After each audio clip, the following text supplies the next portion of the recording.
과학하고 앉아있네. 네, 느리지만 정확한 과학 뉴스를 전해드립니다. 11월 첫 주에 인사드리는 사이언스 뉴스룸입니다. 와.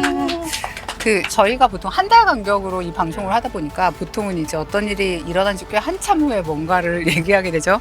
그러니까 좀 신중하고 엄선된 소식을 전할 수 있는 건 되게 좋은데 이제 10월 초에 노벨상이 발표가 되고 지금 11월 초인데 노벨상 특집 방송을 하는 지경에 이르면 과연 이런 것을 뉴스라고 해도 되나 이런 자괴감이 약간 들긴 합니다. 또 모르죠. 이렇게 수상하고 일주일 뒤에 뭐 이렇게 상이 취소되거나 이런 사태도 있을 수 있잖아요. 그런 경우 그때를 우리가 포착하면 진짜 대박인데 대박인데. 그때를. 맞아요. 그때 우리가 포착하면. 네, 그래서 어쨌든 너무나 중요해서 한 달이 지나도 꼭 전해야 되는 과학 소식들이 오늘도 많이 준비되어 있습니다. 노벨상 해설 방송은 사실 다른 유튜브나 신문 기사에서도 많이 하고 있는데 왠지 이제 문은 우리가 닫고 나가야 된다 이런 느낌이 있죠. 네, 그렇게 기다려주신 분들은 많이 기대하셔도 좋을 것 같고요. 오늘도 항상 함께해 주시는 곽지식 작가님 나와주셨고, 네, 안녕하십니까, 곽지식입니다. 네, 그리고 이용 기자님도 함께했었습니다. 네, 안녕하십니까. 네, 그리고 안학수 남은 안지원 선생님 나오셨습니다. 안녕하세요. 네, 최근에 무슨 SNS 포스팅을 보다가 선생님이 이 별명을 아주 자연스럽게 받아들이고 있다는 것을 알게 되었죠. 정해주신 분 감사합니다. 네, 언젠가 사례를. 그 정도로. 네. 안척하시면서 되게 좋아하시더라고요. 그래도 뭔가 이름을 붙여준다는 것도 나름 의미가 있으니까. 네네, 그렇습니다. 감사합니다. 오랜만에 새 책을 하나 소개해드려야 됩니다. 오랜만에. 네, 곽지식 오랜만은 작가님의. 아닙니다만. 그런가요? 2주여 만에. 네. 네. 왜냐면 볼 때마다 뭔가 주셨었는데 그렇습니다. 한두 주 쉬었던 거죠. 은하행성 서비스센터 정상 영업합니다라는 그렇습니다. 소설집입니다. 네, 단편집입니다. 네. 네, 단편 SF 소설집이고요. 이렇게 네. 귀여운 표지는 처음 봤어요. 작가님 네. 책으로는. 그렇습니다. 네. 네. 이게 정상 영업합니다라는 문구 자체가 뭔가 불길함을 주는 그런 느낌이 있죠. 그렇습니다. 네. 네. 이미영이라는 사장과 네. 김양식이라는 사장 밑에서 같이 일하는 직원 네, 맞아요. 두 사람이 같이 차린 회사가 있는데 미래를 배경으로 우주 곳곳을 돌아다니면서 네네. 어떻게든지 회사를 한번 건사해 보기 위해서 네네. 생존을 하기 위해서 별의별 일을 다 하면서 네. 고생을 하는 그런 모험의 이야기들이 네. 12편의 단편 소설 속에 펼쳐지는 네. 그런 내용입니다. 네, 재미있게 몇 편 단편은 봤던 것 같기도 하고요. 그렇습니다.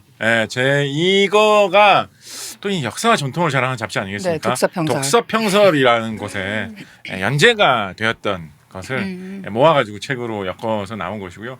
단편 소설이니까 부담 없이 한 편씩 읽으시면 되거니와 또 제가 항상 책을 내면 또 그런 걸 또 낼 때가 있거든요.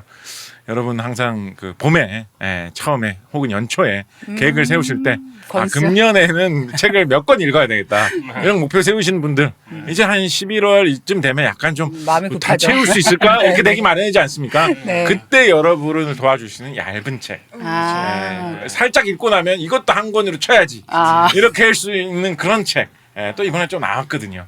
그렇군요. 한번 찾아서 읽어보시면 독서 평설에 실릴 만큼의 어떤 그런 심오함, 고민거리 이걸 던져주면서 또 이 제 소설 특유의 어떤 재미와 어떤 열정과 짜릿함과 감동과 어떤 영화화 가능성과 뭐 이런 것들을 다 품고 있는. 저는 이 커플 좋아요. 네. 이 미영과 양식 커플이 되게 뭐랄까 귀엽고 네. 사실적이고. 네네. 이 좋은 커플이 주인공으로 나온 단편집 시리즈가 하나 또 더 네, 있습니다. 네, 네. 하나 더 있는데 또 하나가 또 나오고야 말았다. 네네. 이 정도의 어떤 흥행이 아니겠느냐. 그렇군요. 네. 13일 금요일이 성공을 안 했다면 2편이 나오고 3편이 나오고 4편이 나오고 그렇죠, 5편이 그렇죠. 나왔겠습니까? 네. 그런 거죠. 이 미영 곽재식 작가님 특유의 어떤 호쾌함이 있죠. 그렇습니다. 네. 은하행성 서비스센터 정상 영업합니다라는 책입니다. 네. 네, 이렇게 새 책 소개 간단히 해드렸고요. 일단 시작하기 전에 제가 먼저 가벼운 단신 하나 전하겠습니다. 제가 좀처럼 안 놀라는 과학계 3대 뉴스가 있습니다. 하나는 화성의 생명체 비슷한 게 나왔다는 얘기. 여기 좀처럼 안 놀라고요. 그다음에 두 번째는 뭐 인공지능이 인간을 습격했다 뭐 이런 뉴스에도 사실 거의 안 놀라고요. 그리고 세 번째가 인공뇌나 오가노이드 관련된 기사에 잘 안 올라거든요. 아주 낚여서. 네, 그러니까 사실 이런 주제는 어떤 특징이 좀 있냐면 우리가 너무 놀랄 준비를 하고 있기 때문에 실제로 놀랄 기사가 나오는 일이 사실은 되게 적어요. 맞습니다. 그때 최근에 본 이 기사는 요 세계 범죄 안에 들어갔는데도 제가 진짜 약간 깜짝 놀라가지고 요 얘기를 해보려고 해요. 뉴욕타임즈의 기사였는데 제목이 Human brain cells grow in rats and feels what the rats feel. 휴먼 브레인 셀이 쥐 안에서 자라는데 쥐가 느끼는 것을 그대로 느꼈다. 이런 제목이었어요. 그 기사의 내용이 뭐였냐면 그 스탠포드 대학의 연구원들이 그 인간 뇌의 오가노이드를 쥐의 뇌에다 이식을 했는데 지금 저게 파랗게 형광색으로 빛나는 부분이 인간 뇌의 오가노이드를 이식한 부분이고요. 이 이식된 뇌가 쥐의 신경회로와 연결돼서 쥐의 뇌 기능을 실제로 수행했다는 그런 기사입니다. 근데 쥐에게 그러니까 뭐 밝은 빛을 비춰주면 뇌의 시각 피질이 실제로 반응을 하고 뭐 수염을 건드리면 뭐 이런 자극을 관장하는 부위가 반응을 보이는 등의 결과를 얻었다고 하는데, 그러니까 이 이식된 인간의 뇌 오가노이드가 원래 쥐의 뇌하고 연결되고 나니까 외부 자극에 대한 반응이 쥐의 리셉터를 통해서 들어오는 거죠, 우리 뇌에, 우리 뇌, 인간의 뇌에. 그러니까 사실 이제 뇌 오가노이드라는 게 이게 접시 위에 있는 거는 뭐 줄기세포를 어떻게 잘 분해하면 나오는 거 아닙니까? 기본적으로는. 그래서 이렇게 쉽진 않겠죠. 네, 그렇지 않지만 어차피 네. 신체 기관이니까 이것도 네네네네. 분할을 하면 나올 텐데 사실 이게 좀 진짜 뇌인가 하고 생각하는 면은 있잖아요. 그렇죠. 왜냐하면 뭐 외부 자극을 받아들이고 처리하고 이래야지 이게 뇌지. 뭐 이 뇌 전기 자극 이렇게 주면은 뭐 반응을 하는 그런 게 진짜 뇌일까? 리셉터가 없으면 그게 무슨 뇌지라고 생각을 하는데 이 기사를 보니까 약간 좀 생각이 복잡해지는 거예요. 그러니까 인간성이라는 것이 만약에 뇌에 들어있다면 저 쥐의 어떤 감각기관을 통해서 정보를 얻는 저 뇌는 무슨 생각을 하고 있을까? 약간 이런 좀 무서운 생각도 약간 들었고, 또 하나 신기한 건 이제 인간 뇌에 오가노이드 넣었더니 뉴런이 주변에 있는 다른 이제 쥐의 뇌하고 빨리 연결이 되는 거예요. 금방 굉장히 빨리 자라면서. 그래서 그러면서 이제 주변의 뇌랑 똑같은 반응을 보이는 거죠. 옛날에 이제 SF 영화나 만화 같은 거 보면 그쵸. 외계인이 그런 식으로 아니면 뭐 이상한 생물이 사람 몸에 딱 들어와가지고 네네. 어느 아침에 일어나면 머릿속에서 뭐 이상한 속삭이는 목소리가 들리면서 너는 지금 해야 할 중요한 일이 있다. 뭐 이러면서 뭐 갑자기 뭐 몸을 좀 빨리 움직이게 만들어주고 이 임무를 수행하라고 계속 막 말 걸고 기생수. 모르겠어요. 네. 오른손아. 어서 일어나. 이를 닦아야 돼. 막. 약간 저 쥐도 좀 그런 느낌 받을 수도 있지 않을까요? 약간 그러니까 이 뭔가 쥐의 입장에서 내 좀 뇌의 한 구석에서 뭔가 이상한 느낌을 주는 뭔가 좀 잘난 약간 척하는 놈 그런- 같은 게 있는 거지. 나는 네. 실제로 너보다 좀 나은 존재야 막 이런 식으로. 그래서 그리고 사실 기술 측면을 생각해보면 여기서 로보캅까지 그렇게 멀지 않은 걸 수도 있지 않나?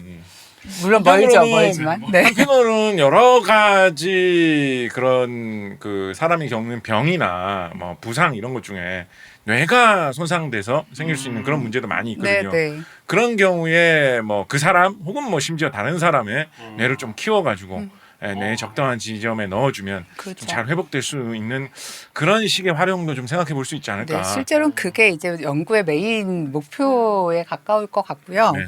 그러니까 이런 식의 어떤 SF적인 상상을 그러니까 실제 연구에 대해서 막 하는 걸 좋아하는 편은 아니지만 이거는 보는 순간에 그런 방향으로 생각이 날아갈 수밖에 없었다는 생각이 좀 들어서 가졌고, 사실 이 기사에 대해서는 언젠가 안 선생님이 사실 이 실험에서 진짜 재밌는 건 그게 아니라 실험을 어떻게 했냐면 하면서 정말 재밌는 얘기를 해주실 수도 있지만 일단 눈에 띄는 기사여서 가져와 봤습니다. 네, 오늘은 어쨌든 생리의학상과 화학상에 대한 해설 방송을 진행하고 또 노벨상과 무관한 이야기를 이용 기자가 준비를 해주셨습니다. 네, 그러면 오늘은 곽 작가님이 먼저 시작을 해보죠. 네, 2022년 노벨 화학상. 참 뭐 항상 뭐 우스갯소리로 화학상을 맨 마지막에 발표하는 걸 보면 이게 제일 클라이막스가 아니냐 뭐 이런 말씀 해왔는데, 아니나 다를까 이번 화학상 수상자들이 좀 말할 거리들이 좀 있는 편이었죠. 칼 베리 샤플리스, 모르텐 멜달, 캐롤린 버토지 세 분이 노벨 화학상을 공동 수상을 하셨는데, 버토지 같은 경우에는 뭐 간만에, 사실 화학에서는 그렇게 간만이도 아닙니다. 화학에서 뭐 아니면 물리학상도 또 뭐 최근에 또 여성 수상자가 있었기 때문에 그래도 전체적인 노벨상 수상자로 보면 여전히 여성 수상자가 좀 드문 편인데 버터지 이분이 또 간만에 등장한 여성 수상자로서 이름을 올렸고요. 지난번에 격동호맹의 시간에 잠깐 말씀드린 적이 있는데, 버터지 이분은 성소수자로서도 활동을 해오셨기 때문에 뭐 그런 쪽으로도 조금 언급이 되고 있습니다. 더 많이 언급되고 있는 분은 이 칼 베리 샤플리스라는 분인데, 이분이 지금 두 번째로 노벨상을 수상을 하셨죠.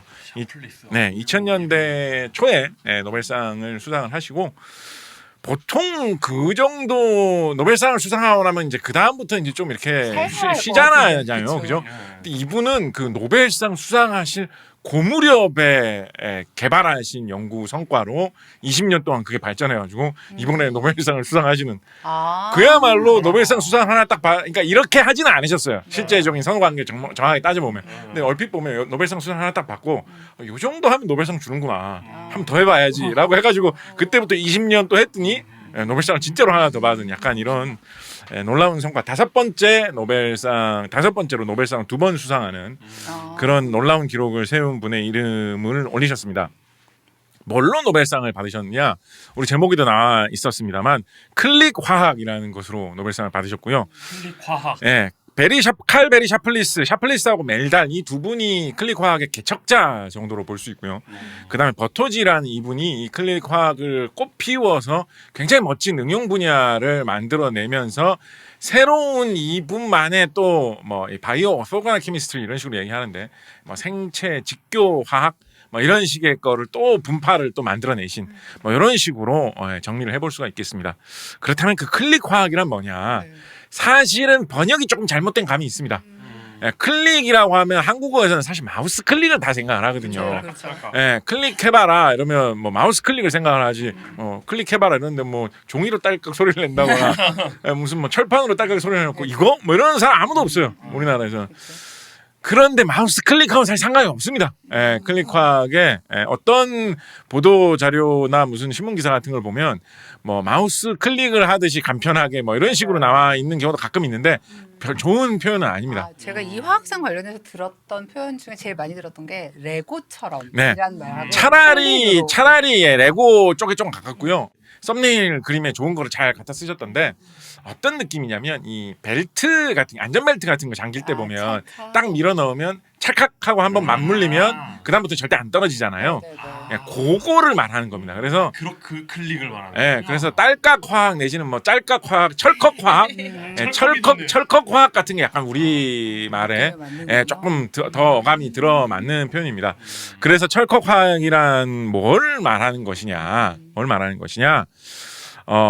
원자들 덩어리들 두 개를 붙이는데 결국 기본적으로 붙이는 거예요. 원자들 덩어리 두 개를 붙이는데 한쪽에 한 부분하고 다른 쪽에 한 부분이 서로 맞물리는 이가 있어가지고 정말로 그런 안전벨트 같은 게 딱 채워지듯이 두 개가 만나면 딱 달라붙어가지고 안 떨어지는 거죠. 그리고 그런 식으로 이가 맞는 부분끼리만 딱 붙게 되어 있기 때문에 붙인다고 해서 두 물질을 섞어놨을 경우에 엉뚱하게 다른 방향으로 붙거나 하지는 않는 것입니다.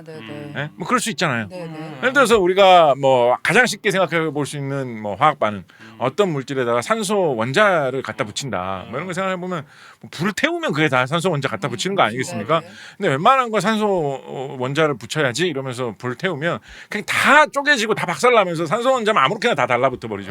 그런 식으로 다 분해되면서 산소 원자가 붙어 있는 뭐 주로 탄소 이런 걸 태우면 이산화탄소만 막 잔뜩 생기고 우리가 생각하는 전체적인 모양이 잘 가꾸어져 있는데 내가 원하는 그 부위에 산소 원자 하나만 딱 이렇게 붙어 있는 그런 모양으로 안 되죠. 그냥 불을 지르면 아무렇게나 다 쪼개진 다음에 여기저기 다 산소 원자 붙어 있는 모양이 되니까 그러니까 그런 화학이 아니라 딱 정해져 있는 두 부위만 정확하게 딱 맞아 떨어져 가지고 딱 붙고 나머지 부분은 붙지 않는 그런 거를 지향을 하는 것입니다. 보통 화학 반응을 좀 잘 일으키려면 또 좀 잘 안 되는 거를 잘 일으키려면 보통은 열과 압력을 좀 가해줘야 되는 경우가 많이 있습니다.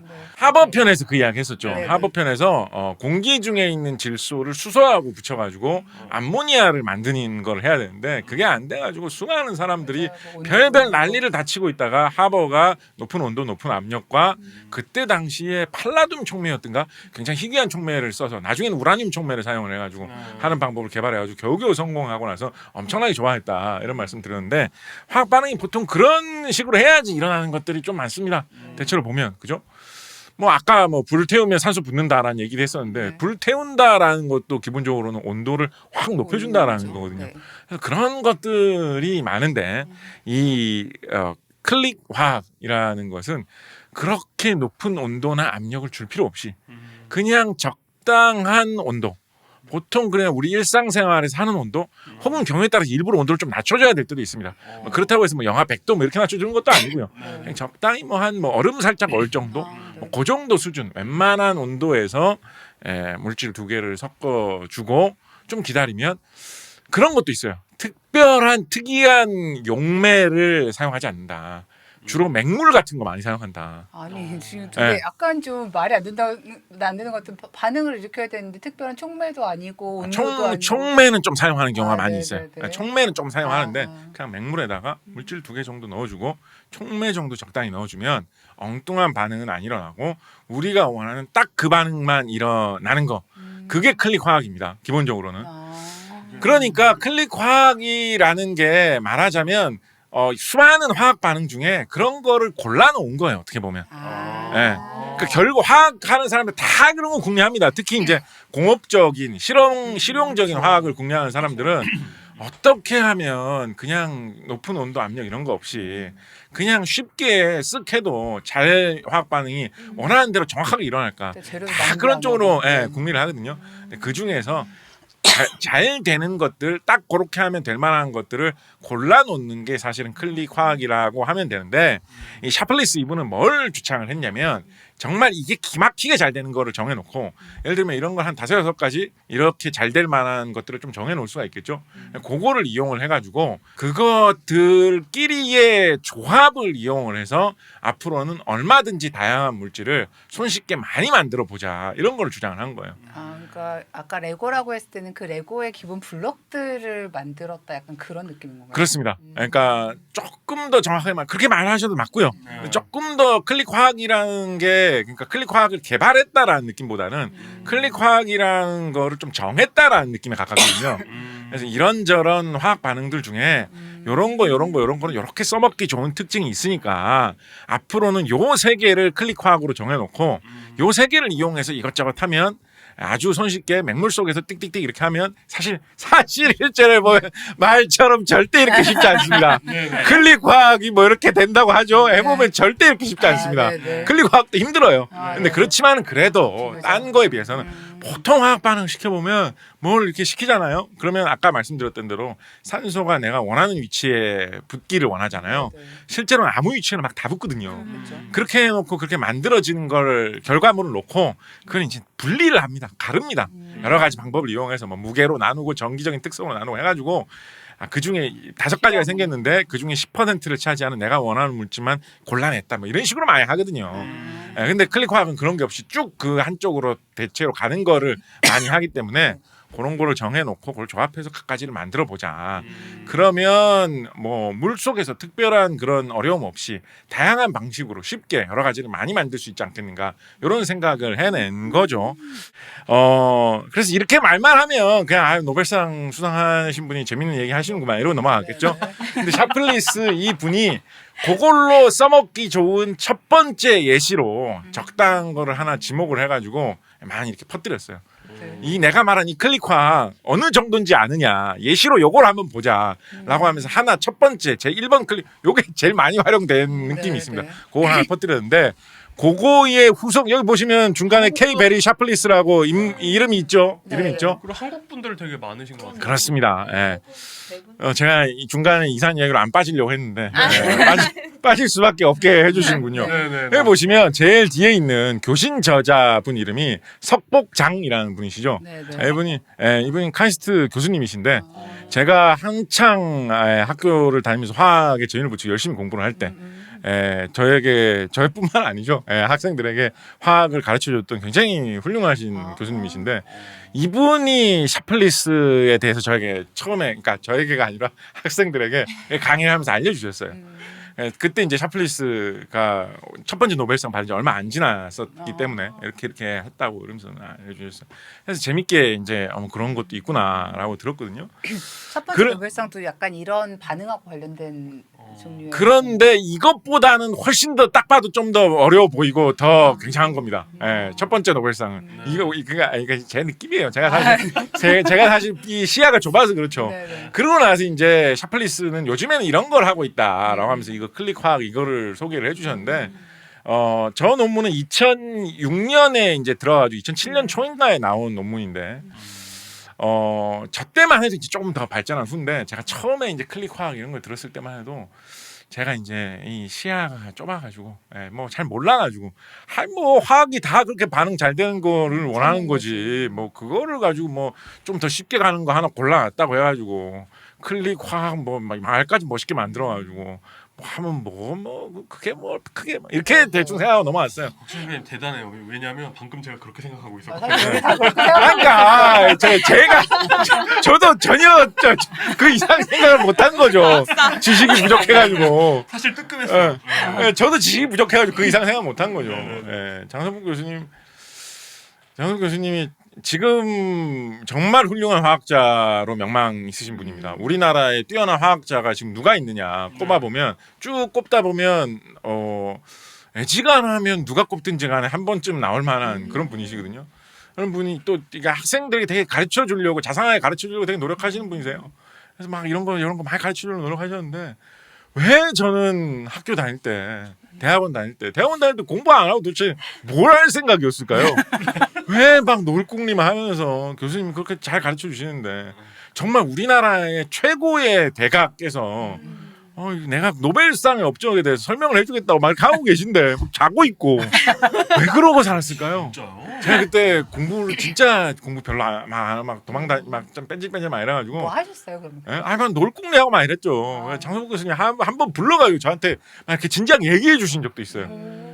대학원 시절에. 지금 곽재식 군. 박사님 텔레비에 나오면 맨날 주변 제자들한테 그 얘기 하실 것 같아. 곽재식 군 좀 열심히 좀 공부를 하라고.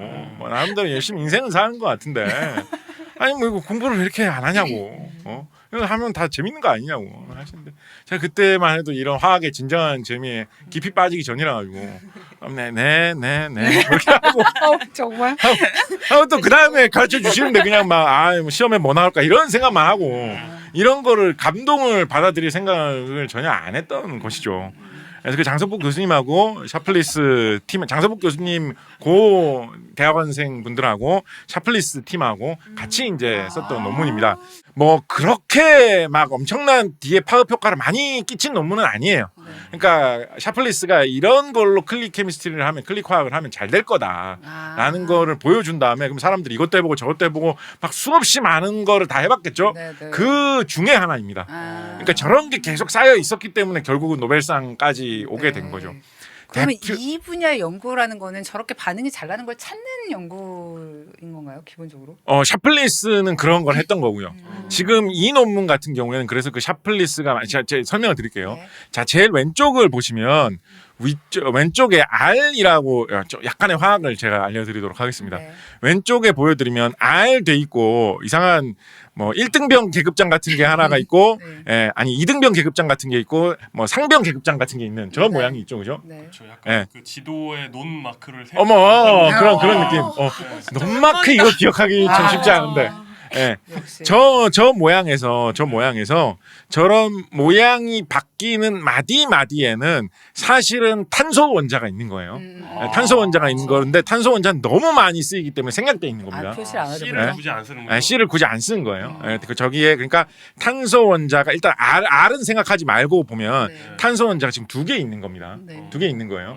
그리고 중간 이 선 하나가 있는 거는 탄소 원자가 대충 잘 붙어 있다 이런 뜻이고 2개가 있으면 좀 2배로 강하게 붙어 있다. 이중 결합을 하고 있다. 이런 뜻이고 3개가 붙어 있으면 삼중 결합. 아주 강하게 붙어 있다. 그러니까 근데 사실 실제로 강도가 강하다기보다는 전자가 3배로 많이 돌아다니면서 결합을 이루고 있다. 그런 뜻이에요.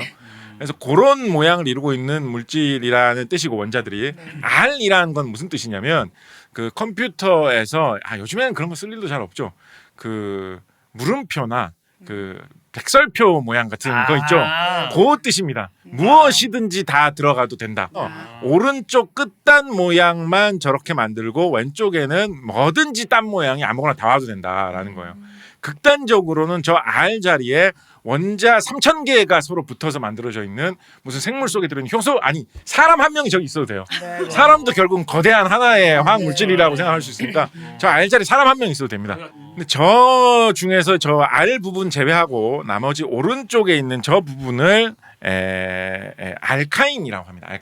알카인 중에서도 그것만 딱 있으면 그거를 아세틸렌이라고 합니다. 아세틸렌. 용접할 때만 아세틸렌 용접 이런 거 들어보셨어요? 네네네. 옛날에 이게 또 오늘 좀 센 김에 김승옥 작가의 한국 현대문학의 수작 중에 서울 1964년 겨울이라는 거 들어보셨습니까? 그렇죠. 거기 보면 이런 구절이 있습니다. 우리 곁에 술잔을 받아놓고 연탄불에 손을 쬐고 있던 사내였는데 술을 마시기 위해서 거기에 들어온 것이 아니라 불을 쬐고 싶어서 잠깐 들렀다는 꼴을 하고 있었다. 제법 깨끗한 코트를 입고 있었고 머리엔 기름도 얌전히 발라서 카바이드 등의 불꽃이 너풀거릴 때마다 머리 위에 하이라이트가 이리저리 움직이고 있었다라는 부분이 있죠. 카바이드 등 뭔지 아세요? 카바이드 등?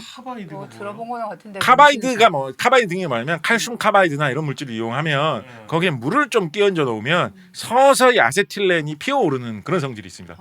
그래서 그 물질을 갖다 놓고 물을 이렇게 부어 놓은 다음에 불을 당기면 아세틸렌 불 잘 용접할 때 쓰는 거거든요. 불이 아세틸렌이 솔솔 피어나면서 불이 계속 탑니다. 그래서 그거를 그렇게 등불처럼 사용하는 게 카바이드 등이라고. 요즘에 없어요. 요즘에 거의 안 쓰는데 옛날에는 포장마차 이런 데서 많이 썼습니다. 그래서 이런 문학 작품에는 나오죠. 60년대 서울 1964년 겨울에선 이 1964년이 되게 비정한 현대 도시라는 뜻으로 썼던 거거든요. 사실은 김승옥 작가님께서 그 카바이드 등에서 피어오르는 그것도 아세틸렌입니다. 그래서 아까 그림에서 그 짝대기 3개 있는 부분, 저 부분만 있으면 아세틸렌이고 저 부분에 옆에 뭐 이것저것 붙어 있는 걸 종합적으로 해가지고 그거를 알카인이라고 부릅니다. 그리고 그 밑에 있는 부분 N자가 3개 있고 그 옆에 R자가 있는 거 있죠. N자가 3개 있는 저 모양을 아자이드라고 부릅니다. 아자이드. 아자이드 옆에 역시 R자가 있으니까 저기에 뭐든지 다 올 수가 있죠. 그죠? 그래서 이 클릭 화학의 첫 번째 예시로 이게 실용적인 좋은 예시 아니냐로 샤플리스가 내세운 게 뭐냐면 바로 아자이드 알카인 사이클로 에디션 리액션입니다. 이런 말 하나 외우고 있으면 되게 화학을 아는 것 같은 느낌 들 수가 있죠. 아자이드 알카인 고리화 첨가 반응. 즉 저 아자이드 부분하고 알카인 부분이 있으면 밑에 있는 아자이드하고 위에 있는 알카인 부분이 있으면 그거를 섞어 놓고 구리 약간 삭은 구리를 넣어줍니다. 삭았다는 뜻은 이제 구리가 좀 전기를 띠고 있는 이렇다는 뜻이에요. 삭은 구리를 넣어주고 적당히 놔두면 제일 오른쪽에 보이는 모양 있죠? 저 아자이드 부분하고 알카인 부분이 서로 저렇게 고리 모양을 이루면서 찰칵 붙는다는 거예요. 그래서 저 R 부분에는 뭘 갖다 놓든지 간에 두 개가 저렇게 딱 달라붙는다라는 거예요. 그래서 뭐 역으로 생각하면 뭐예요? 우리가 두 개를 뭔가를 접합하고 싶다라고 하면 접합되고 싶은 부분에 어떻게 해서든 간에 한쪽에는 아자이드, 한쪽에는 알카인을 갖다 놓으면 그걸 갖다 놓고 구리를 해놓으면 그 두 개가 딱 붙는다는 거예요. 그래서 아까 버클 끝에 뭐가 달려있는지 이쪽 끝에 아자이드 그렇습니다. 그 이가 딱 맞게 되는 거죠. 그죠? 그러네요. 그래서 그래서 그게 그렇게 잘 돼라고 했는데 사람들이 해보니까 진짜 막 다 갖다 붙일 수 있는 거예요. 그래서 그렇게 여러 가지 갖다 붙이는 것 중에 이 연구에서는 N설포닐 1, 2, 3 트라이아졸이라는 것을 만들기 위해서 요거를 활용을 해본 거예요. 그래 해봤더니 잘 됐다라는 연구 결과입니다. 그래서 그거를 장석복 교수님 주도로 노벨상을 이번에 2번째로 수상하신 KB 샤플리스하고 같이 이렇게 논문을 쓰셔가지고 제 첫 번째 저자는 유은정이라는 분이시죠. 유은정 저하고 같이 학교 다니신 분인데 지금 저분 경희대 교수님이신가 그래요. 그래서 이런 훌륭한 연구를 잘 해가지고 이분 후속 연구 오늘 잠깐 오면서 찾아보니까 후속으로도 좋은 연구 많이 하셨더라고요. 궁금한 은정 학생은 저렇게 잘했는데 전 뭘 하고 있었을까? 인생을 살면서. 약간 너무 깊은 회한에 빠지기 전에 궁금한 게 있는데 그럼 저 아자이드나 알카인은 다른 애들이랑 잘 붙어요? 그러니까 다른 애들이랑 사실은 좀 잘 붙는 편입니다. 그렇군요. 아자이드 같은 경우에는 특히 산소 같은 거가 주변에 좀 산소 같은 게 별로 없어도 아자이드 잘만 만들어주면 화학반응 너무 잘 일으켜가지고 서로 막 각각이 떨어져 나오는 경우도 있습니다. 아자이드에 납을 섞어주면 그거를 질화납이라고 하거든요. 폭탄 같은 데 뇌관 같은 걸로 많이 씁니다. 그냥 두들겨 주기만 해도 뻥 터져가지고. 그래서 사실 화학반응을 좀 잘 일으키는 편이긴 한데 저 두 개를 갖다 넣어주고 저 촉매를 넣어주면 다른 화학반응이 일어나기 전에 저 둘끼리 착착착착 다 달라붙는다는 거죠. 그래서 요런 거를 개발을 해가지고 온갖 거를 붙이는데 다 사용을 한 거예요. 네. 지금 저렇게 1대1로 두 개가 붙는 것만을 말씀을 드렸는데 사실은 아자이드 알카인은 어디에 있느냐, 아자이드가 두 군데 있다 이러면 뭐 세 개를 붙일 수도 있고 네. 막 줄줄이 막 사탕처럼 연결시킬 수도 있고 필요한 대로 다 갖다 붙일 수 있죠. 붙고 나면 아자이드하고 알카인은 또 없어지죠. 그러니까 사실은 또 그냥 안정된 상태로 돌아가는 거예요. 그러니까 그러고 나서 딴 거는 뭐 또 붙이고 또 붙이고 이런 식으로 여러 가지 조합하는 걸 계속 개발해 볼 수가 있는 거죠.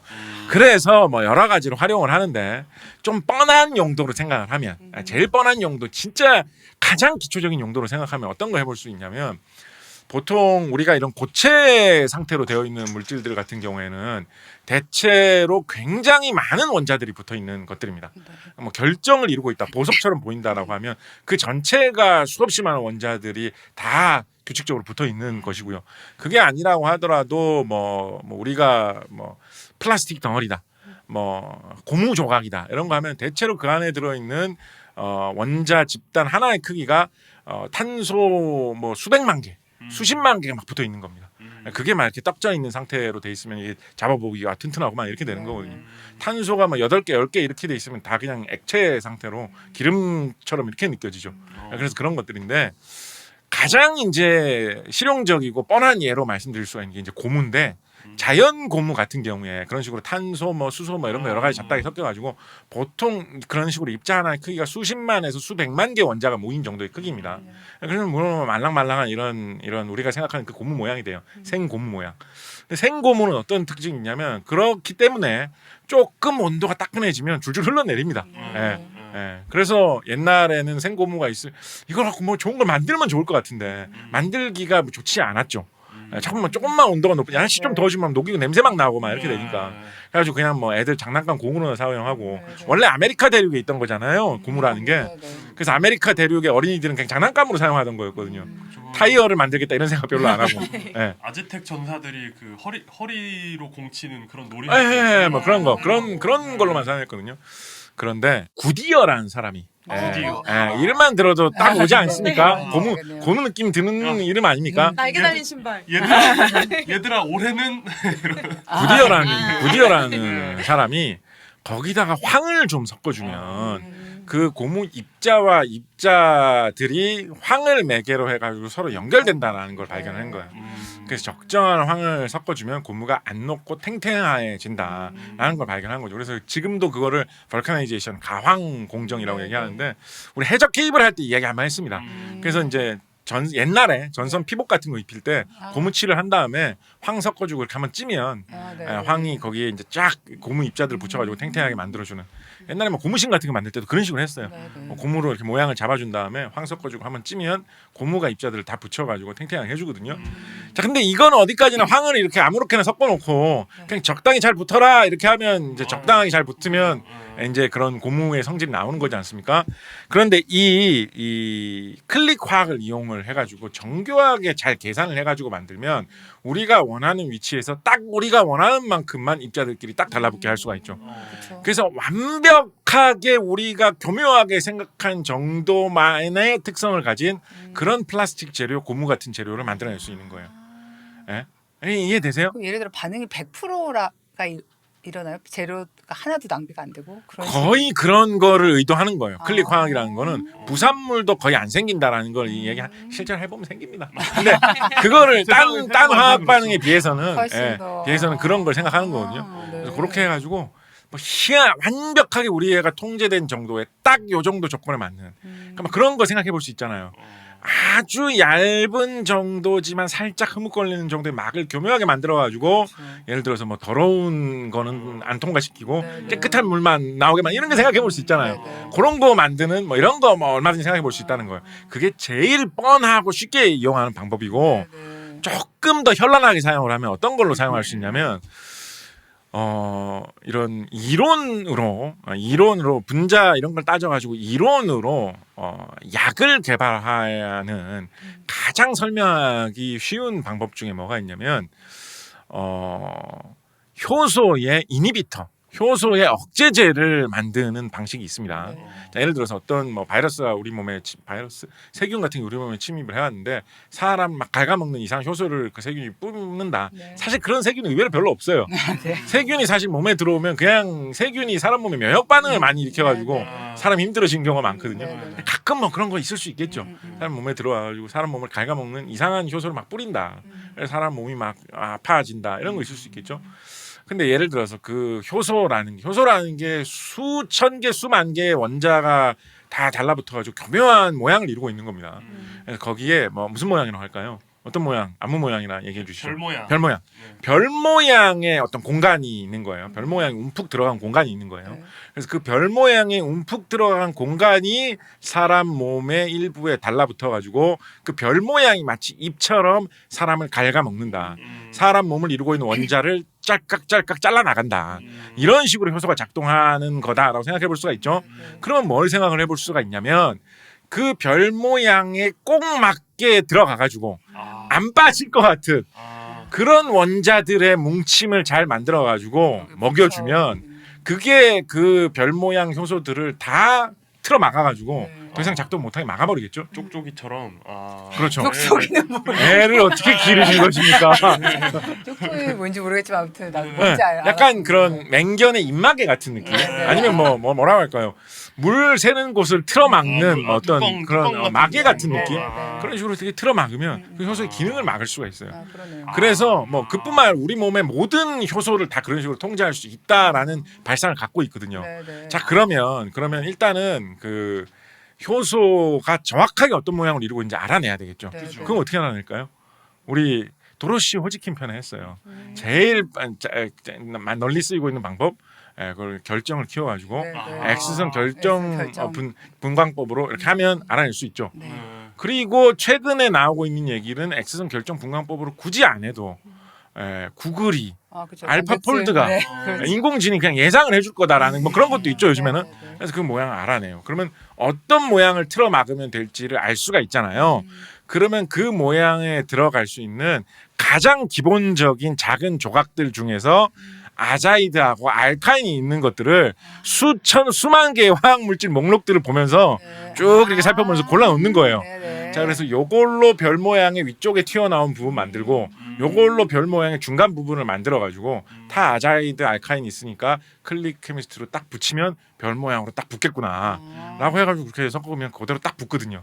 그런 식으로 이니비터를 만들어요? 그렇습니다. 그렇게 해가지고 그거를 약을 먹이면 작동한다. 뭐 이런 게 약간 현란한 클릭 화학의 네. 사용 방법이고요. 분자 단위에서 그 모양을 조립해서 만들 수 있다. 그렇죠. 거네요. 네. 그러니까 원래 화학이라는 게 다 그래요. 그걸 하는 일. 원래 화학이라는 게 그걸 다 하는 것인데 이분은 그거를 단위로 쪼개가지고 붙일 수 있는 요긴하게 사용할 수 있는 그런 아이디어, 그런 묶음을 하나를 개발을 해가지고 클릭 화학이라는 걸 주장한 것인데 그 중에 정말로 잘 먹힐 만한 알카인 아자이드 사이클로 에디션이라는 것을 같이 제시를 했고 그 아자이드 알카인 사이클로 에디션을 같은 시기에 이거하고는 별개로 개발한 분이 두 번째 노벨상 수상자인 멜달이라는 분입니다. 그렇군요. 그러니까 어떻게 보면 멜달은 샤플리스가 이걸로 클릭 화학이다라고 하면서 이렇게 안 했으면 이 정도로까지는 평가를 못 받았을 가능성 좀 생각해 볼 수 있어요. 네, 네. 노벨상 이미 한 번 받은 사람이 이게 미래다. 이거 얼마나 좋은 쓸모가 많은지 아느냐면 하니까 사람이 다 한 번씩 보죠. 그러다 보니까 이건 사실 내가 한 건데 막 이렇게 멜달은 된 거예요. 네. 물론 뭐 그게 아니라도 유용한 화학 반응인 건 맞으니까 네, 네. 사람들에게 충분히 주목받고 훌륭한 화학자로 높은 평가를 받았겠습니다만 어떤 사람들의 열광이 모이고 온갖 응용 반응이 다 나온 데는 네. 어떻게 보면 노벨상 한 번 받은 샤플 그러니까 이런 게 또 노벨상 수상하는 사람들이 좀 해줘야 될 일이기도 맞아요. 해요. 그렇죠. 이 길이다 이런 걸 좀 여기를 제시해 봐, 주는 거. 이렇게. 네. 그래서 샤플리스 멜달이 그렇게 받았고 버토지 같은 경우는 약간 방향이 다릅니다. 이분은 원래는 어떤 걸 연구하시는 분이냐면 이분은 조금 더 약간 생물학 이런 쪽으로 조금 더 치우친 쪽 연구를 하고 계셨습니다. 이분은 특히 세포의 겉면에 붙어 있는 당분에 대해서 많이 관심을 가지고 계셨어요. 세포는 대부분 겉면에 당분 같은 것들이 많이 붙어 있습니다. 그래서 이런 당분이 중요해요. 왜냐면 겉면에 있기 때문에 결국은 세포가 다른 거하고 맞부딪힐 때 제일 최초에 부딪히는 부분이거든요. 그래서 이 당분이 뭐 너무 연약하면 세포로 잘 파고 들어오기도 할 거고 당분이 희한하게 딴 거하고 꽉 물리는 모양으로 되어 있다 그럼 딴 거하고 잘 붙기도 할 거고 여러 가지 특징을 나타냅니다. 세포의 당분 중에서 한국인들이 가장 한때 열광했던 당분이 뭔지 아십니까? 혈구 혈액형.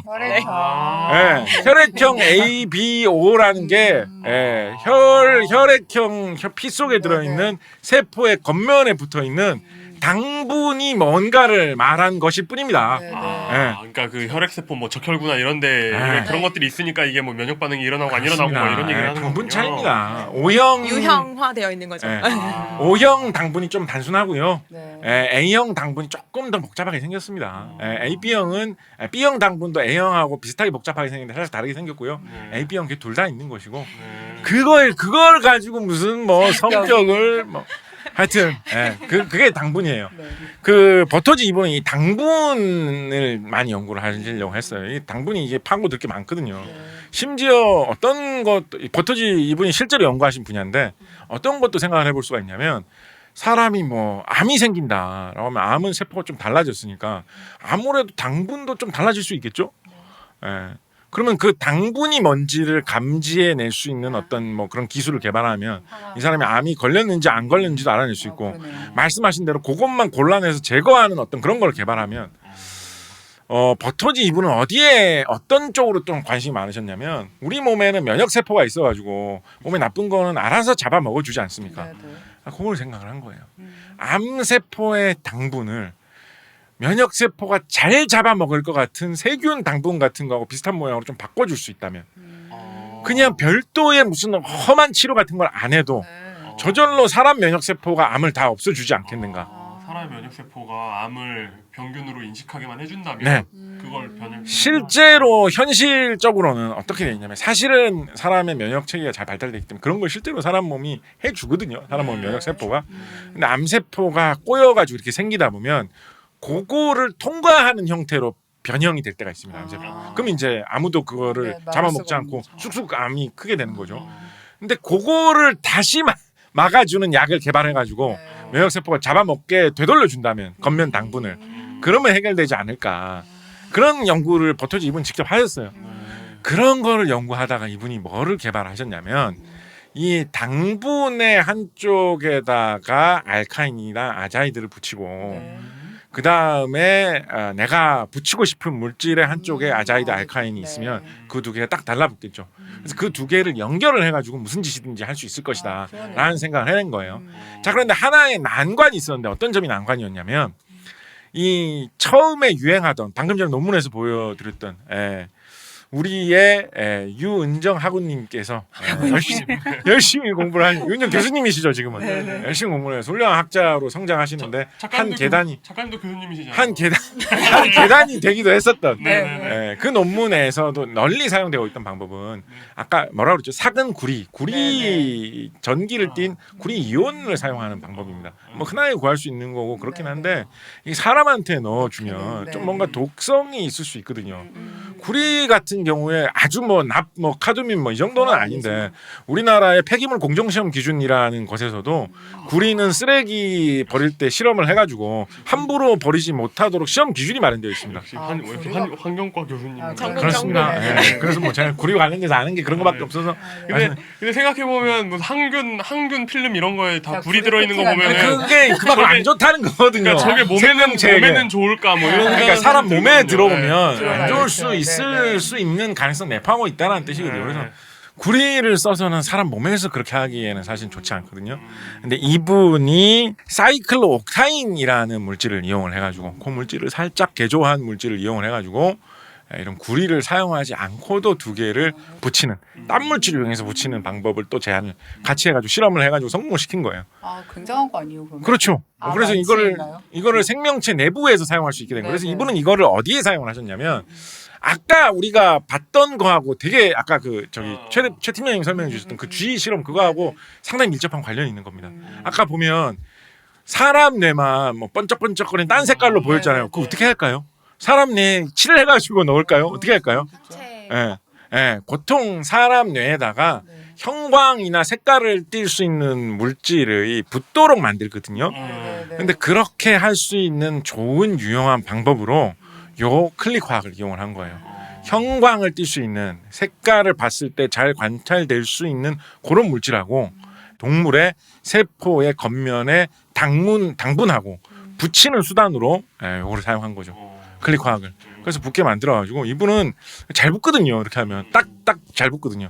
그렇게 해가지고 이분은 논문에서 어떤 거를 시연하셨냐면 그렇게 한 채로 살아서 돌아다니는 세포들의 모습을 실시간 촬영을 쫙 해가지고 그걸 보여줬다. 그래서 말하자면 사실은 뭐 방사선 표지 뭐 이런 걸 사용하면 그런 것도 뭐 가능하거든요.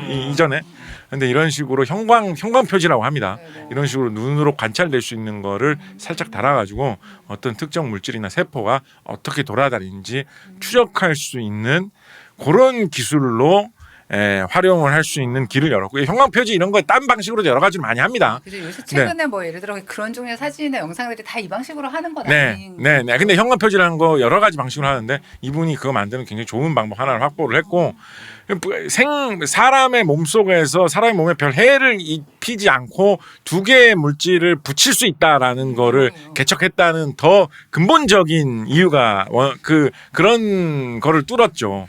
그래서 이제 소위 얘기하는 바이오 오소고날 케미스트리를 개척했다라고 하는 것이 바이오 오소고날이라는 것은 오소고날을 직교한다라는 뜻이잖아요. 직각을 이룬다라는 뜻이거든요. 한 번만 만난다 뭐 이런 뜻이에요. 엇나가가지고 서로 딴 거 안 붙이고 한 군데서만 만난다라는 뜻이에요. 사람의 몸속이나 동물의 몸속에는 얼마나 이상한 온갖 물질들이 다 있습니까? 그러니까 이거를 넣어주면 뭐 어디 가서 달라붙겠지라고 해도 거기에 달라붙는 건 극소수밖에 없고 대부분 뭐 사람의 피에 있는 어떤 물질에 붙고 뭐 사람의 피부에 있는 어떤 물질에 붙고 이 사람이 한 잔 마신 무슨 뭐 술에 갖다 붙고 이 사람 몸속에 있는 지방에 갖다 붙고 그런 식으로 다 엉뚱한 데 갖다 붙거든요. 근데 그런 거 없이 클릭 화학의 기본 발상을 이용해가지고 내가 원하는 그 두 개끼리만 딱 붙게 한다. 그거를 개척한 공로로 또 많은 활용 방식을 열었기 때문에 버터지도 이 클릭 화학이 가능성을 여기까지 뚫었다라는 것을 보여주는 인물로 노벨상을 수상하셨다라고 보시면 되겠고 버터지 이분 뭐 강의 잘하십니다. 그래서 영상 같은 것도 인터넷 동영상 사이트 찾아보시면 많이 있어요. 버터지 뭐 이런 여러 가지 재밌는 얘기 많이 해주십니다. 아주 쏙쏙 들어오게 재밌게 얘기해 주시거든요. 그런 거 찾아보셔도 재밌지 않을까 생각하면서 우리 유은정 교수님 그리고 장석복 교수님 앞으로도 좋은 연구 많이 하시기를 기원하면서 좀 대학원 다닐 때 공부 좀 열심히 할 걸 하는 생각과 함께 마치도록 하겠습니다. 네, 재밌네요. 그러면 이제 생리의학상 어떤 업적인지 소개해 주시기 바랍니다. 네. 생리의학상입니다. 이번에 연구가 발표가 됐을 때 약간 고인류를 연구한 연구가 노벨상을 받다니 이게 되게 의외였던 의외로 받아들여졌던 이런 일도 있을 것 같은데 사실은 엄밀히 말하면 이제 대상은 고인류의 유전체이긴 하지만 고인류의 유전체를 분석한 어떤 현대 생물학적 기법이 충분히 들어가 있기 때문에 어떻게 생각하면 두 영역 간의 아름다운 융합으로 볼 수도 있을 것 같아요. 사실 고인류학 혹은 인류학이라고 하면 우리가 상상하는 연구는 그 인디아나 존스처럼 뭔가 막 우주에 가서 막 탐험을 해서 막 오래된 유골을 발견하고 이 형태나 이런 어떤 뭐 여러 가지를 분석을 했을 때 그 유골을 발견해서 이렇게 드는 순간 이렇게 무너지기 시작하죠. 저주가 시작되고 달려 나와야죠 막. 그렇죠. 나와야죠. 그래서 그냥 흔히 생각하는 그 인류학적인 연구 분야와 그 다음에 이제 요즘에도 사실 많이 하잖아요. 우리 지난번에 뭐 유전체 프로젝트 얘기했지만 유전체를 분석하는 즉 게놈 전체를 분석하는 그 연구가 어떻게 만났는지를 굉장히 잘 보여주는 그리고 그 분야를 심지어 개척하신 분이기 때문에 그 공로를 인정받아서 이제 수상을 하신 게 아닐까 이런 생각을 했습니다. 노벨 과학상 분야에서 혼자 받으신 분은 지금 생리의학상밖에 없죠. 그러시네요. 네. 그렇죠. 멋있더라고요. 독식하신. 약간 로또 1등 한 명 나온 것처럼. 네. 그래서 이제 뭐 연구를 봤는데 이제 뭐 결정적인 물론 연구는 있지만 워낙 연구를 굉장히 성실하고 꼼꼼하게 해오신 분이라 일단 관련된 논문도 엄청 많고요.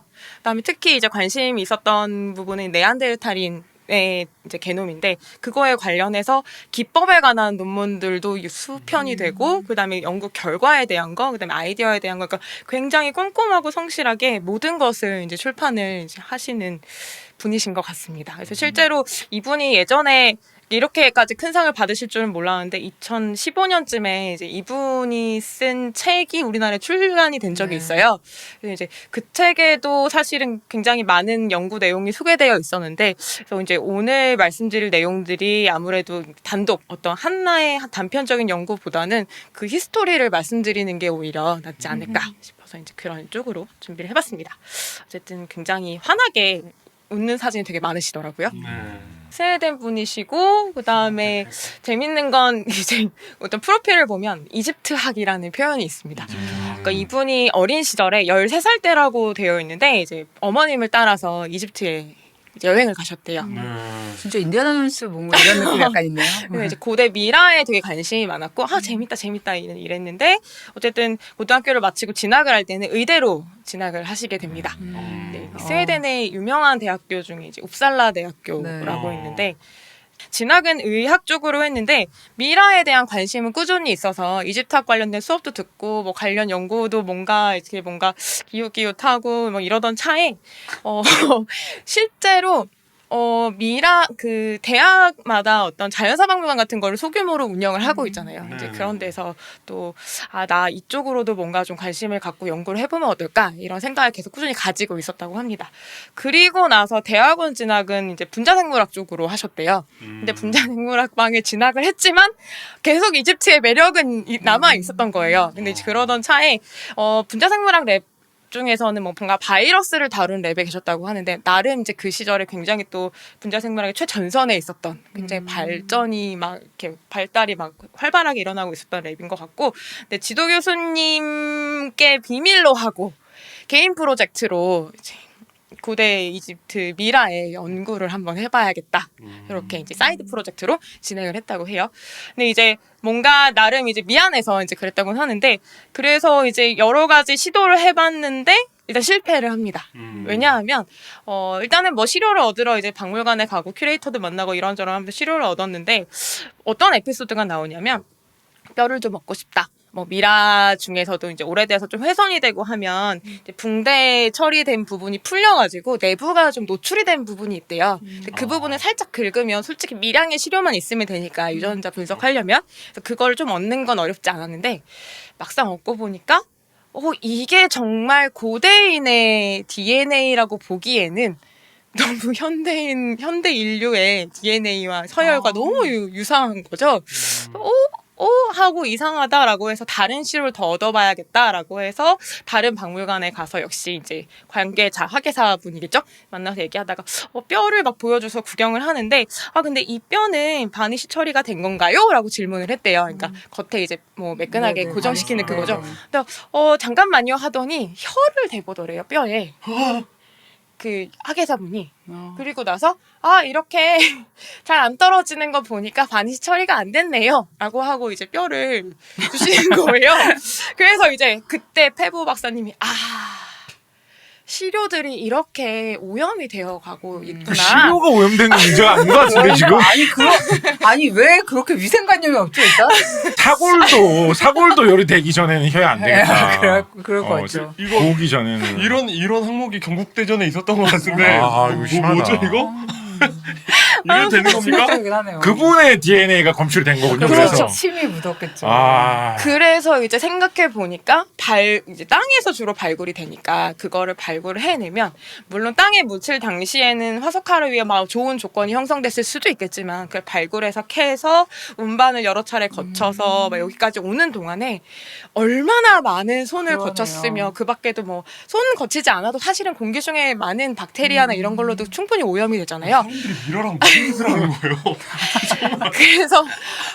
그래서 이제 시료 처리에 문제가 있구나라는 거에 대한 생각을 이제 하게 됐고요. 그래서 이제 나중 연구들에는 이제 그거에 대해서 이제 얘기가 되고, 그다음에 두 번째로 시료를 처리하는 것도 처리하는 건데 시료 자체에도 문제가 있었던 게 막상 가지고 분석을 하려다 보니까 너무 오래되기도 했거니와 너무 DNA가 절편으로 조각조각 나 있는 것밖에 얻을 수가 없었던 거예요. 그리고 그나마도 너무 극미량이어서 이거는 뭐 어떻게 할 수도 없는.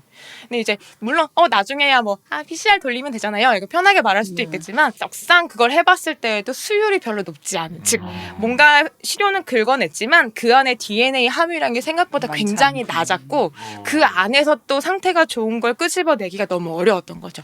파괴된 거죠. 파괴된 확률이 높죠. 네. 보존이 되어 있지 않다라는 표현이 맞는 것 같고요. 그런데 사실 생각해보면 조직 같은 거는 사실 손상되기 쉬우니까 이제 DNA도 손상되기는 쉬운데 그래서 생각을 해봤을 때 보통 세포 안에 DNA는 핵 안에 그냥 거기 딱 쌓여있는 그만큼밖에 없는 거고 세포질은 양이 많잖아? 근데 세포질에 있는 것들 중에 어떤 소기관들은 DNA를 가지고 있는 것들이 있어요. 자체 DNA를. 미토콘드리아? 맞습니다. 네. 그래서 미토콘드리아랑 보통 식물이면 엽록체 이제 두 가지 정도는 이제 소기관이지만 자체 DNA를 가지고 있거든요. 근데 이제 아무래도 동물을 다루는 거였기 때문에 미토콘드리아 DNA를 분석을 해봐야겠다.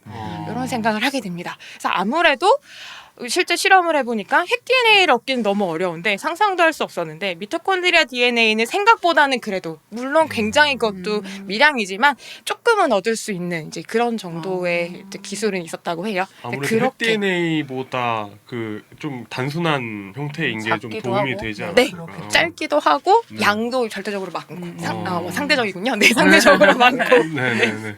그래서 이제 세포 안에 여러 개가 들어 있으니까. 네, 굉장히 많이 했습니다. 그래서. 예를 들어 요즘처럼 PCR 기술이 막 좋다고 생각하면 그래도 조금 낫지 않았을까요? 네. 미라코찌. 아니 그러니까 왜냐면 PCR로 이 유전자 증폭 어마어마하게 지금 할 수 있잖아요. 시간도 되게 빨라지고 양이 정말 조금 가지고도 막 찾을 수 있는데 이 당시 뭐 80년대 90년대 초라고 하면 지금이랑 또 약간 다른 느낌이었을 것 같은 느낌이 있어요. 그 당시는 이제 그냥 박사과정 학생이었고 그래서 이제 개인적으로 그것도 이제 소규모로 개인 프로젝트를 하는 거였기 때문에 네. 그래서 여러 가지 일단 방법적인 고민을 했던 것 같아요. 당장 치료를 얻는 건 어려우니까 방법적으로 내가 미리 개선해서 뭔가 해볼 수 있는 걸 해보자. 그래서 이제 시도했던 방법 중에 하나가 이제 시장에 가서 소의 간을 사와가지고 이제 오븐에 연구실에 있는 이제 오븐에 넣고 건조를 바싹 한번 시켜보자. 얼마나 DNA가 보존이 되는지. 그 실험을 했는데 한 이틀째 되니까 냄새가 너무 진동을 해서 랩에 있는 다른 학생들이 이게 무슨 냄새야 막 이래가지고 내가 사실 이러고 이제 솔직하게 고백을 했고 근데 이거는 교수님이 아시면 좀 안 그래도 뭔가 좀 그런데 안 좋아하시는 이건 안 했으면 좋겠다. 그래서 의리를 지켜줬는지 한동안 계속 이제 됐다고 하고요. 그래서 이제 그런 식의 여러 가지 시도를 해봐서 어떻게 하면 이 DNA를 얻는 거에 수율을 높일 수 있을까 이건 연구를 했고요. 그리고 나서 이제 시간이 흘러서 네안데르탈인에 대한 관심이 점점 생기게 됩니다. 왜냐면 처음에는 단순히 그냥 이집트에 관심이 있었고 미래는 인간 이렇게 보존을 하고 그랬구나 뭐 옛날에 이런 생물이 살았구나 이 정도라면 이제 어린 수준의 호기심이었을 텐데 그게 점점 과학적인 관심으로 높아져 가면서 이러면 고인류의 비밀 즉 우리가 어떻게 이렇게 현존하게 되었고 어떤 과정을 거쳐서 현생 인류가 이렇게 살게 되었는지 그거에 관해서 내가 한번 연구를 해봐야겠다 이런 결심을 했다고 합니다. 그래서 뭐 이후에 여러 가지 사연은 있었지만 결과적으로 이제 최종 종착점은 네안데르탈인이 됐고 네안데르탈인이 이제 독일의 네안더 동굴이라는 곳에서 이제 발굴이 돼서 네안데르탈이라는 이름이 붙여졌는데 그 이제 치료를 얻어야겠죠. 치료를 얻으러 가서 이제 또 많이 얻진 못하고 뼈 조각 조그만한 거 처음엔 받아서 이제 그걸로 이제 시작을 했는데 그건 안 핥았겠죠? 네. 안 핥았겠죠. 네네네. 그런데 아까도 잠깐 말씀드렸지만 이분이 그런 경험을 통해서 치료의 오염이 얼마나 쉽게 되는지에 대해서 알았던 거예요. 그래서 굉장히 집요할 정도로 멸균에 대해서 이제 굉장히 이제 신경을 썼고 그래서 나중에 이제 결국 뭐 졸업도 하고 그 다음에 아예 이쪽으로 틀어서 연구실을 꾸리고 막 이렇게 하는 과정에서 이제 본인 연구실을 꾸리면 이제 그 멸균실 같은 걸 만들 거 아니에요. 그래서 멸균실 자체를 이제 설계하는데도 굉장히 많은 신경을 썼고 거기에서 출입문 자체도 아예 다른 실험실을 통과하지 않고 멸균실에 그날 들어가야 하는 사람은 출근하자마자 거기로 가서 거기에만 머무르고 거기 출입문으로 나가도록 하게 한다거나, 그다음에 출입할 수 있는 사람도 정해놓고 그 사람들만, 그다음에 당연히 뭐 모든 뭐 방호복이라고 하나요? 방호복 개념으로 하고 뭐 페이스 쉴드도 하고 막 모든 걸 다 갖추고 이렇게까지 꼼꼼하게 해서 신경을 썼다고 하더라고요. 이제 그런 것도 되게 강조가 되어 있었고. 현생 인류랑 뭔가 이 샘플이 섞이거나 이런 게 제일 안 좋을 것 같아요. 네. 그리고 비슷하고. 시료가 현생인류 시료는 되게 구하기 쉽지만 이건 진짜 귀한 거잖아요. 네, 제가 보기엔 그 뼈 핥는 사람 보고 학은 것 같아요. 진짜. 맞아, 그렇게. 그러면서 이분이 그 시점에서 다른 연구들도 이제 그 당시에 이분만 그 연구를 하시진 않았을 거 아니에요. 다른 사람들도 고인류나 아니면 고생물에 대한 유전체를 뭐 어딘가 뭐 발견됐다 이러면 그럼 나 가져다가 분석할래. 그래서 유전체 분석 짠 이거 우리 결과 이거 냈어. 그래서 네이처에 나온다거나 그런 일이 당시에 좀 있었대요. 근데 그런 연구에 대한 비판적인 생각을 갖게 된 거예요. 그런 연장선상에서 우리는 이제 아까 뭐 우리 녹화 시작하기 전이었는지 모르는데 용 기장님이 막 그 우리 공룡 공원에 관해서 얘기하셨는데 거기 아이디어 보면 호박 안에 들어있는 모기에서 막 이런 막 얘기 나오잖아요. 실제로 호박 안에 들어있는 샘플에서 뭐 그 유전체를 얻어가지고 분석을 해서 이제 논문이 실린 연구가 있었는데 그거에 대해서도 굉장히 비판적으로 물론 이제 네 잘못됐다 이제 이렇게 얘기를 하고 실제로 그런 샘플들을 가지고 확인을 해보면 이 현생 인류의 유전체가 굉장히 많이 검출이 된대요. 네, 그래서 그렇게 하면 안 된다라는 거. 그 다음에 우리는 정확한 연구를 신뢰하지 그런 것들은 뭔가 좀 사입이란 말은 좀 그렇지만 아무튼 이제 잘못했다라고 굉장히 비판적인 시각을 갖고 계시더라고요. 그래서 일단 연구의 이해를 위한 배경은 다 깔았고요. 이제 이분이 상을 받은 거에 대한 어떤 공헌, 도대체 왜 상을 줬냐라고 했을 때 노벨 거기 위원회라고 하나요? 위원회에서 발표한 거는 이제 인류에 대한 탐구, 고유전체 분석을 통해 인간 진화에 대한 연구를 한 선구자다 이제 이렇게 얘기를 했는데 사실은 이쪽 분야 연구를 할 때 많은 사람들이 인용하는 그림이 이 그림이에요. 고갱의 굉장히 유명한 그림이죠. 그래서 이제 우리가 어디서 왔고 우리는 누구고 우리는 어디로 가는가 이런 게 바로 어떤 인류학 연구의 고인류학 연구의 이제 뭐 지향점이다. 이제 이렇게 비키 스토리가 유행하면서 이 그림 과학책마다 나오는 거 같아요. 그래서 제가 이 그림을 넣을까 말까 고민을 했지만 아니에요. 넣었습니다. 네, 나무라는 것은 아닙니다. 아니에요. 저도 그래서 우리의 영원한 고객님. 그래서 결국 연구의 한 줄 요약은 우리는 어떻게 이렇게 되었을까를 밝힌 연구가 될 텐데 귀여운 게 빠질 수 없죠. 그래서 처음 등장하는 귀여운 친구는 처음 등장하는 귀여운 친구는 동굴곰입니다. 갑자기 동굴곰이 왜 나왔냐라고 하자면 아까도 말했듯이 고인류의 시료를 얻는 건 너무 어려워요. 네안데르탈인의 시료가 네안드 동굴에서 발견됐다고는 하지만 뼈가 뭐 그렇게 이만큼 나온 것도 아니고 뼈 조각이 몇 개 나온 거였더라고요. 그런 거 뼈 보면 조각을 그냥 막 주워 담아서 그거 보면 막 무슨 허벅지뼈 일부가 발견돼 가지고 고인류 막 그 허벅지뼈 일부 말고는 다 상상도인 그런 고인류 막 이러잖아요. 맞아요. 네.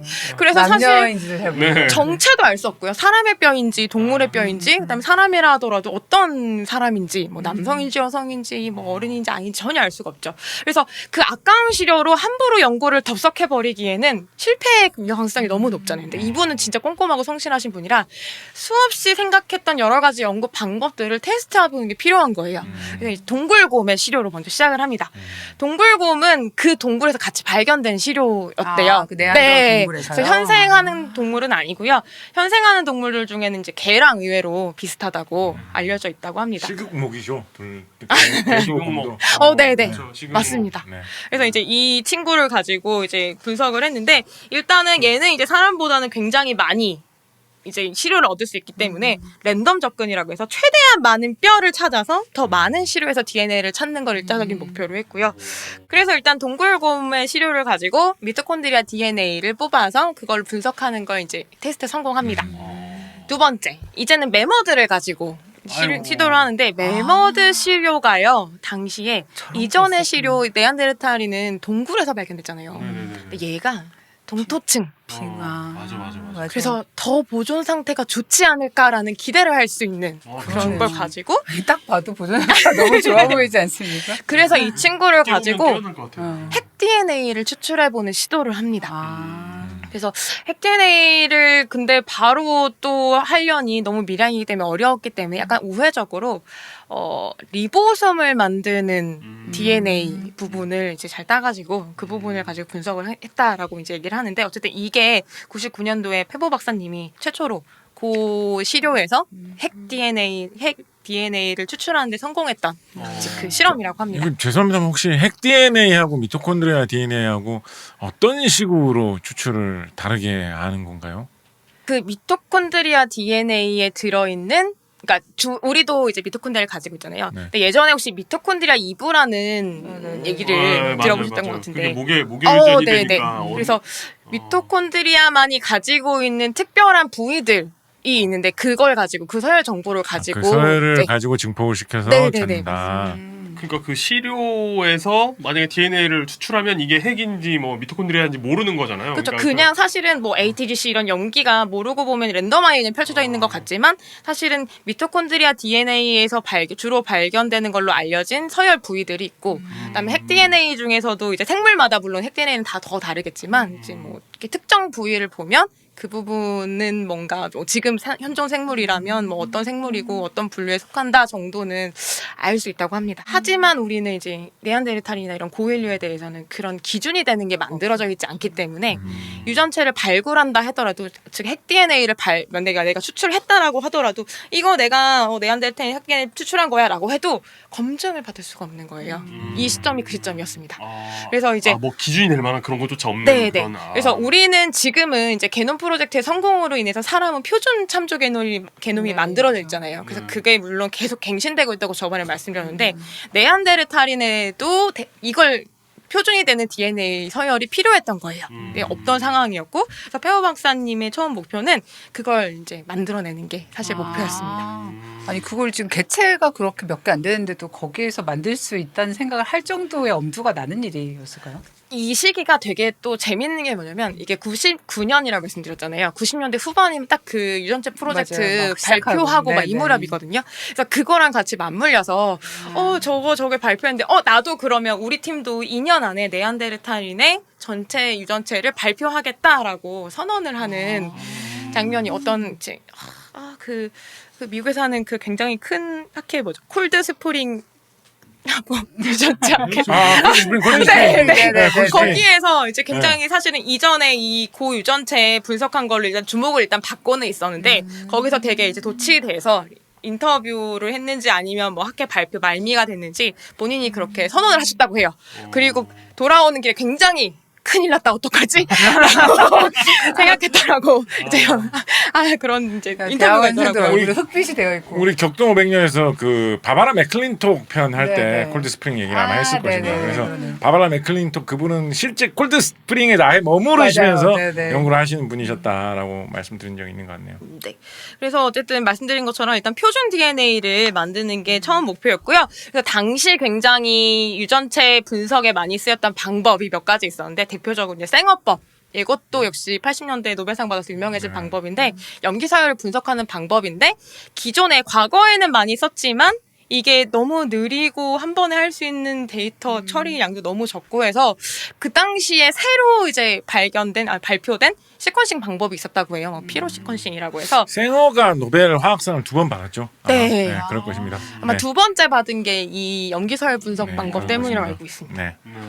그래서 좀 더 나은 방법으로 효율을 높여서 분석할 수 있는 방법이 나왔고 그래서 그거를 가지고 그걸 개발한 회사 같이 이제 손을 잡고 우리 그러면 시료를 어떻게 구해 볼 테니까 이걸 가지고 우리 한번 연구를 같이 해보자 이렇게 얘기가 돼서 쭉쭉쭉쭉 진행이 잘 되고 있었다고 합니다. 근데 그 시점에서 한 번 더 이제 고민이 되는 게 이제 DNA 시료를 얻은 시료를 그 자리에서 모두 다 갑자기 분석을 할 수는 없잖아요. 그래서 한번 저장을 해놔요. 근데 이제 우리가 마치 컴퓨터에 파일을 저장하듯이 DNA 서열은 어디 저장하냐면 박테리아 안에 저장을 해요. 그래서 우리 그거를 DNA 라이브러리라고 부르거든요. DNA를 이제 마치 도서관에 책을 꽂아 놓듯이 DNA 한 세트를 이제 그 대장균 같은 세균에 하나하나 넣어놓는 거예요. 그리고 그걸 냉동해서 보관했다가 필요한 순간에 살짝 긁어서 녹이고 이제 그거를 또 배양하면 수많은 책을 다시 얻을 수 있는 개념이거든요. 그래서 이제 당시 이것도 되게 희한한. 네, 어떻게 생각하면 유전 염기서열도 하나의 정보기 때문에 정보를 그대로 이제 얼려서 보관했다 다시 이제 풀어서 쓴다고 생각하시면 될 것 같아요. 그래서 그 당시만 해도 그 방법을 많이 썼고 물론 지금도 많이 쓰는 방법이긴 하거든요. 가장 일반적으로 이제 DNA 서열 분석을 하기 위해 하는 과정인데 문제는 뭐냐면 그걸 이제 그 라이브러리를 만들기까지 처리하는 과정이 있을 거 아니에요. 그 과정마다 DNA가 손실되는 양이 굉장히 많았던 거예요. 근데 그 전에는 왜 문제가 되지 않았었냐면 주로 현대인이나 현생동물의 DNA를 가지고 하니까 워낙 애초에 양이 많으니까 좀 날려 먹어도 다 날려 먹고 막 90 몇 프로 이상 날려 먹어도 남은 게 이미 너무 충분하니까 그동안은 그 손실에 대한 개념이 없었던 거죠. 근데 페어 박사님 팀에서 계속 이제 그 시료를 가지고 연구를 하는데 결과에서 라이브러리에 들어간 것을 다시 꺼내서 분석만 하면 거의 나오지 않는 거예요. 그러니까 오염된 거에 대해서 극도로 민감했기 때문에 오염을 다 배제하는 방법을 찾아내서 실제로 그렇게 했는데도 나오지가 않으니까 이제 미쳐버리겠는 거죠, 사람이. 도대체 왜 그런 거야 해서 계속 고민을 하고 팀이 모여서 회의를 한 끝에 그러면 그 단계마다 루즈되는 그 양을 한번 측정을 해보자. 그래서 방사능으로 한번 이렇게 달아가고 처리를 해보니까 실제로 최종 단계까지 가면 90 몇 프로 이상이 손실이 되는 걸 알아낸 거예요. 그래서 우리는 이 방법을 더 이상 쓰면 안 돼라고 했고 그래서 다른 방법을 찾아야겠다라고 하고요. 그러면서 그때까지 코어를 하던 다른 분과 이제 결별을 하게 됐다고 합니다. 왜냐면 이제 두 분이 그동안 이제 돈독한 관계를 이루면서 연구를 잘 해왔는데 그리고 목표도 같았어요. 네안데르탈인을 연구하는 그 목표 같았는데 그 연구 방법에서 이견이 생긴 거예요. 이분은 전통적인 방법이고 DNA 라이브러리를 구성하고 이렇게 해온 게 충분히 정확도가 높아왔는데 우리가 이제 와서 이걸 포기할 필요는 없다. 이 안에서 방법을 개선하면 되지라고 생각하는 쪽과 아니야 이거는 그래도 전혀 아닌 것 같아. 아예 다른 방법이 필요해라는 이제 페보 박사님의 팀이 갈리게 돼서 새로 개발된 시퀀실 기술도 아직은 완성 단계는 아니었지만 거기에 조금 더 이제 미래를 걸어보기로 하고 플러스 오염도를 더 극도로 낮추는 방법. 오염도를 낮춰야 어떻게든 수득률이 올라갈 거 아니에요, 상대적으로. 그러니까 모든 방법을 동원해서 이제 고민을 하게 됩니다. 이 박사님이 아까도 몇 번 말씀드린 것 같은데 굉장히 성실하고 꼼꼼하다고 말씀을 드렸잖아요. 본인이 굉장히 그러다 보니까 근데 연구 효율은 굉장히 높은 걸 또 선호하세요. 그러니까 그렇게 하려면 짧은 시간 안에 많은 인력과 많은 돈과 많은 시료가 필요한 거예요. 본인도 그걸 알았어요. 그래서 연구팀을 한 50명 가까이 꾸리고 거기서 이제 팀과의 어떤 화합 펼쳐놓고 자유롭게 의견소통을 하면서 방법을 찾는 그런 거 굉장히 중요하게 생각을 하면서도 그 와중에 뭔가 꼼꼼하게 계속 아니야 이것도 확인해봐야 돼 저것도 확인해봐야 돼 다시 한번 해봐 이렇게 계속 모든 걸 이제 컨트롤하기 위해 노력을 하셨던 것 같아요. 얼굴에 뭔가 작가님 네. 내가 저 랩에 있었다고 어땠을까 이런 지금 표정이 스쳐잖아요. 약간 질리시죠? 이 박사님은 고인류학도 고인류학이지만 CSI 같은 거 하셨었는데 뭘 해도 잘하셨을 것 같은데. 성공하셨겠다. 그래서 되게 실사에 하시는 분도 도움 많이 받았겠죠. 이번 네, 연구에서. 그렇죠. 네. 그래서 어떤 대목들이 나오냐면 우리 연구 결과가 이렇게 나왔어요. 뭐 예를 들어 네안데르탈인의 유전체를 분석해서 이런 서열을 얻었어. 박사님 이제 된 것 같아요. 라고 하면 고전적인 방법으로 다시 한번 돌려서 확인해보자. 정말 그렇게 일치하는지. 그 다음에 저 랩에 보내서 다시 한번 해보라고 하자. 대신 우리 정보를 주지 말고. 왜냐하면 정보를 안 주고 맡겼는데 결과 같게 나오면 우리가 정말 처리를 잘한 거잖아요. 그런 식으로 2중 3중의 검토를 거치고요. 우리 결과를 조금 늦게 내더라도 이거는 확인을 해서 확실한 걸 해야 돼. 하지만 그렇다고 그렇게 늦게 내지도 않았어요. 빨리빨리 진행이 돼요. 어떤 건지 알 것 같아요. 너무 멋있잖아요? 그 대학원생들이 많이 우리 교수님 뭐 노벨상 타려고 저런 거 뭐야? 막 이렇게 했겠죠. 그래서 저희가 진짜 야, 탔어. 노벨상 탈래? 노벨상 탈래? 정말 탔어. 진짜 그런 느낌. 그래서 보면 나중에 이제 2010년에 사실 결정적인 논문이 나오는데 네안데르탈인의 이제 게놈을 이제 분석을 해서 사실 그 업적이 가장 크게 아마 평가가 됐던 것 같아요. 거기 보면은 물론 이제 네이처이기 때문에 당연히 피규어도 많고 자료도 많고 서플멘터리도 굉장히 많기는 한데 이분이 새로운 시도를 하신 게 팀원이 굉장히 많다고 했잖아요. 그래서 이제 저자 보면 한 50명 들어있거든요. 근데 본문도 본문인데 서플멘터리를 써야 되는데 50명 되는 애들한테 써라고 하면 효율이 안 나올 거 아니에요. 그렇죠. 효율이 떨어지죠. 당근이 필요하잖아요. 당근을 주셨어요. 뭐죠? 자, 우리는 파격적으로 이렇게 한다. 원래 기존의 서플멘터리도 이제 뭐 제목이랑 저자가 들어가잖아요. 근데 본 논문의 저자 그 순서랑 똑같이 들어가거든요. 우리는 그걸 파격적으로 깨서 그 서플멘터리 데이터를 이제 뭔가 그 데이터별로, 데이터 성격별로, 예를 들어 뭐 유전체 데이터면 유전체 데이터, 그다음에 뭐 컴퓨터로 뭐 다루는 그쪽이 있을 거고, 그다음에 뭔가 그래픽 분야가 있을 거고, 예를 들어서 기술적인 파트가 나눠질 텐데 그 파트마다 담당자가 있을 거 아니에요. 네, 그렇죠. 같이 연구를 했으니까 네, 거기에는 그 사람을 교신으로 넣어주는 거예요. 그 부분에 대한. 네. 그래서 논문 전체 본문에 대한 교신은 당연히 페오 박사님이겠지만 네.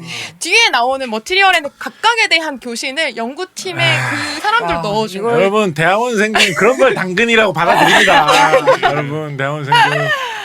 서플리먼트 17번에 제가 교신 저자로 올라갔네요. 네, 진짜로. 우와 진짜 당근 맛이다. 이 대학원생들 그러고 삽니다. 이 맛에 대학원 생활하지.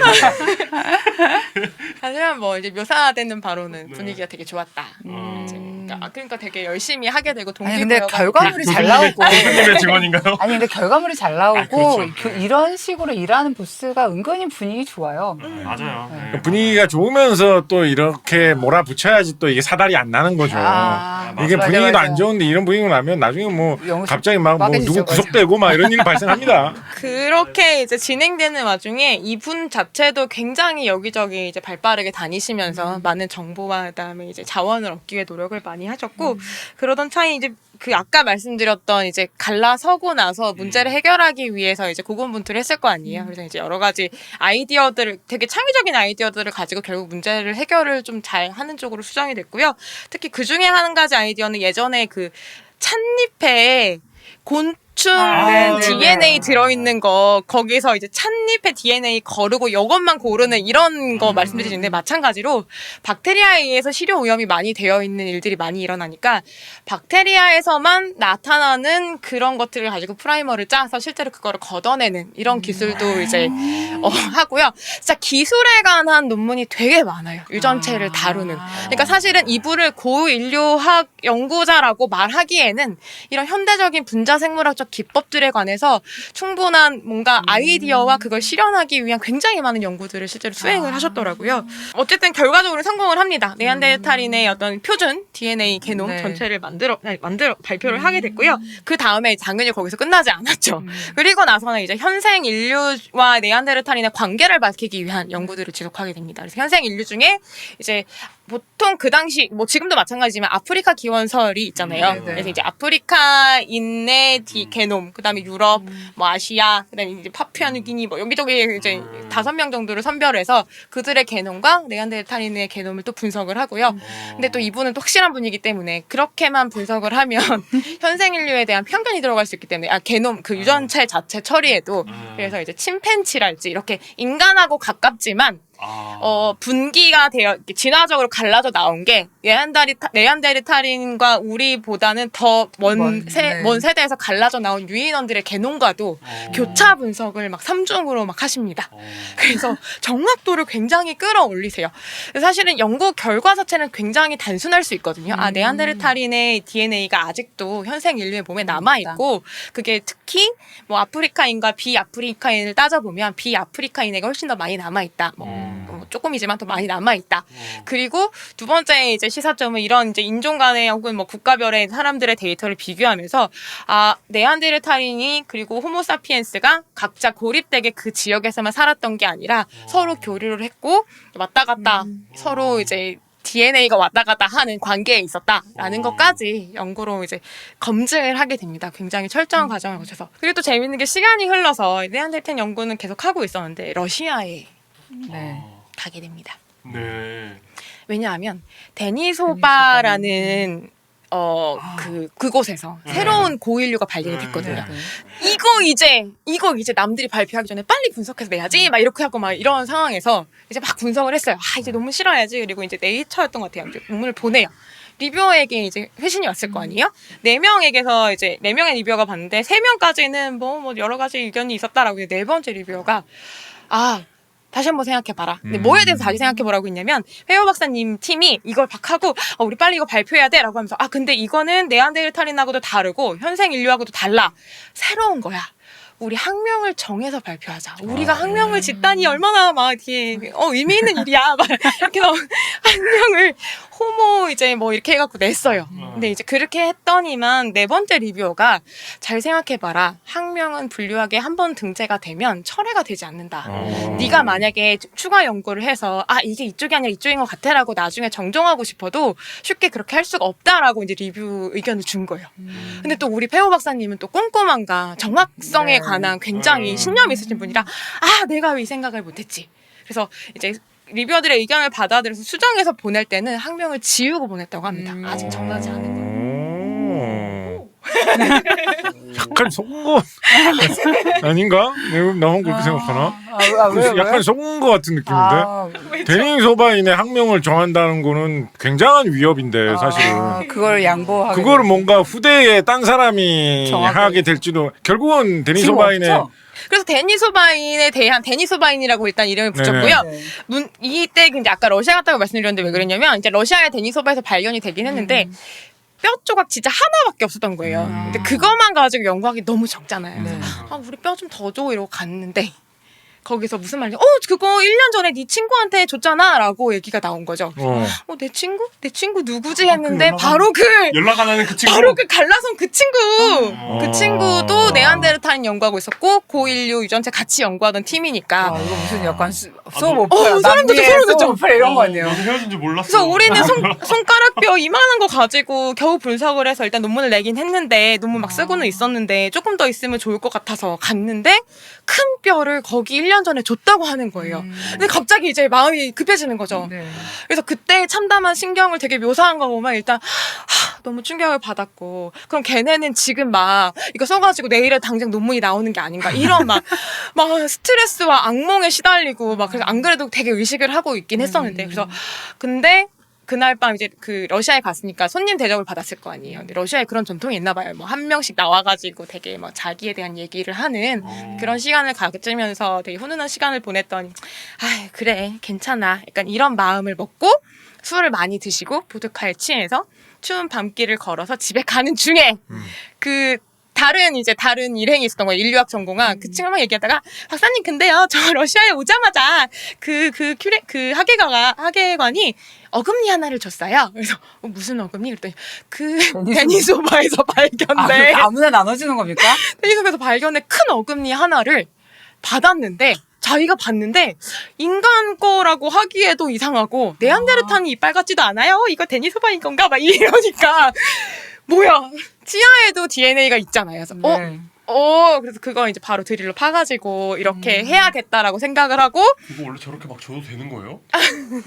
모르겠어요. 근데 뭐 드릴로 생물학계에서 일어나는 일을 우리가 잘 이해 못해요. 드릴로 파도 되는 건가 하는 생각도 지금 좀 하게 되네요. 이는 파야지 범낭질은 들어가야지 뭐가 나오긴 할 텐데. 그렇긴 한데 원래 한 그 9트럭 나왔는데 주신 지금. 러시아 분이 주실 때는 이가 그 모양으로 돼서 돌아올 거라고 생각하면 좋겠냐고요. 그러니까 페오 박사님이 감정선이 그러니까 러시아에 막 치료 주세요 받아서 열심히 해야지라고 했는데 친구한테 줬다가 훅 떨어졌다가 그래 이렇게 뭐 잘 돌아가서 해야겠다라고 하다 갑자기 뭐라고 해서 갑자기 이렇게 돼서 술이고 먹고 마음이 너무 다급해져서 다음날 아침에 일어나자마자 이제 뭐 그 네이처 편집자한테 이메일을 썼대요. 그래서 우리가 데니소바도 아니고 그때는 현생 인류 새로운 현생 제강분이 새로운 약간 진정을 하셔야 될 것 같아요. 새로운 고대 인류를 새로 발견을 해서 그거에 대한 유전체 분석 연구를 지금 하고 있는데 논문을 거의 다 썼다.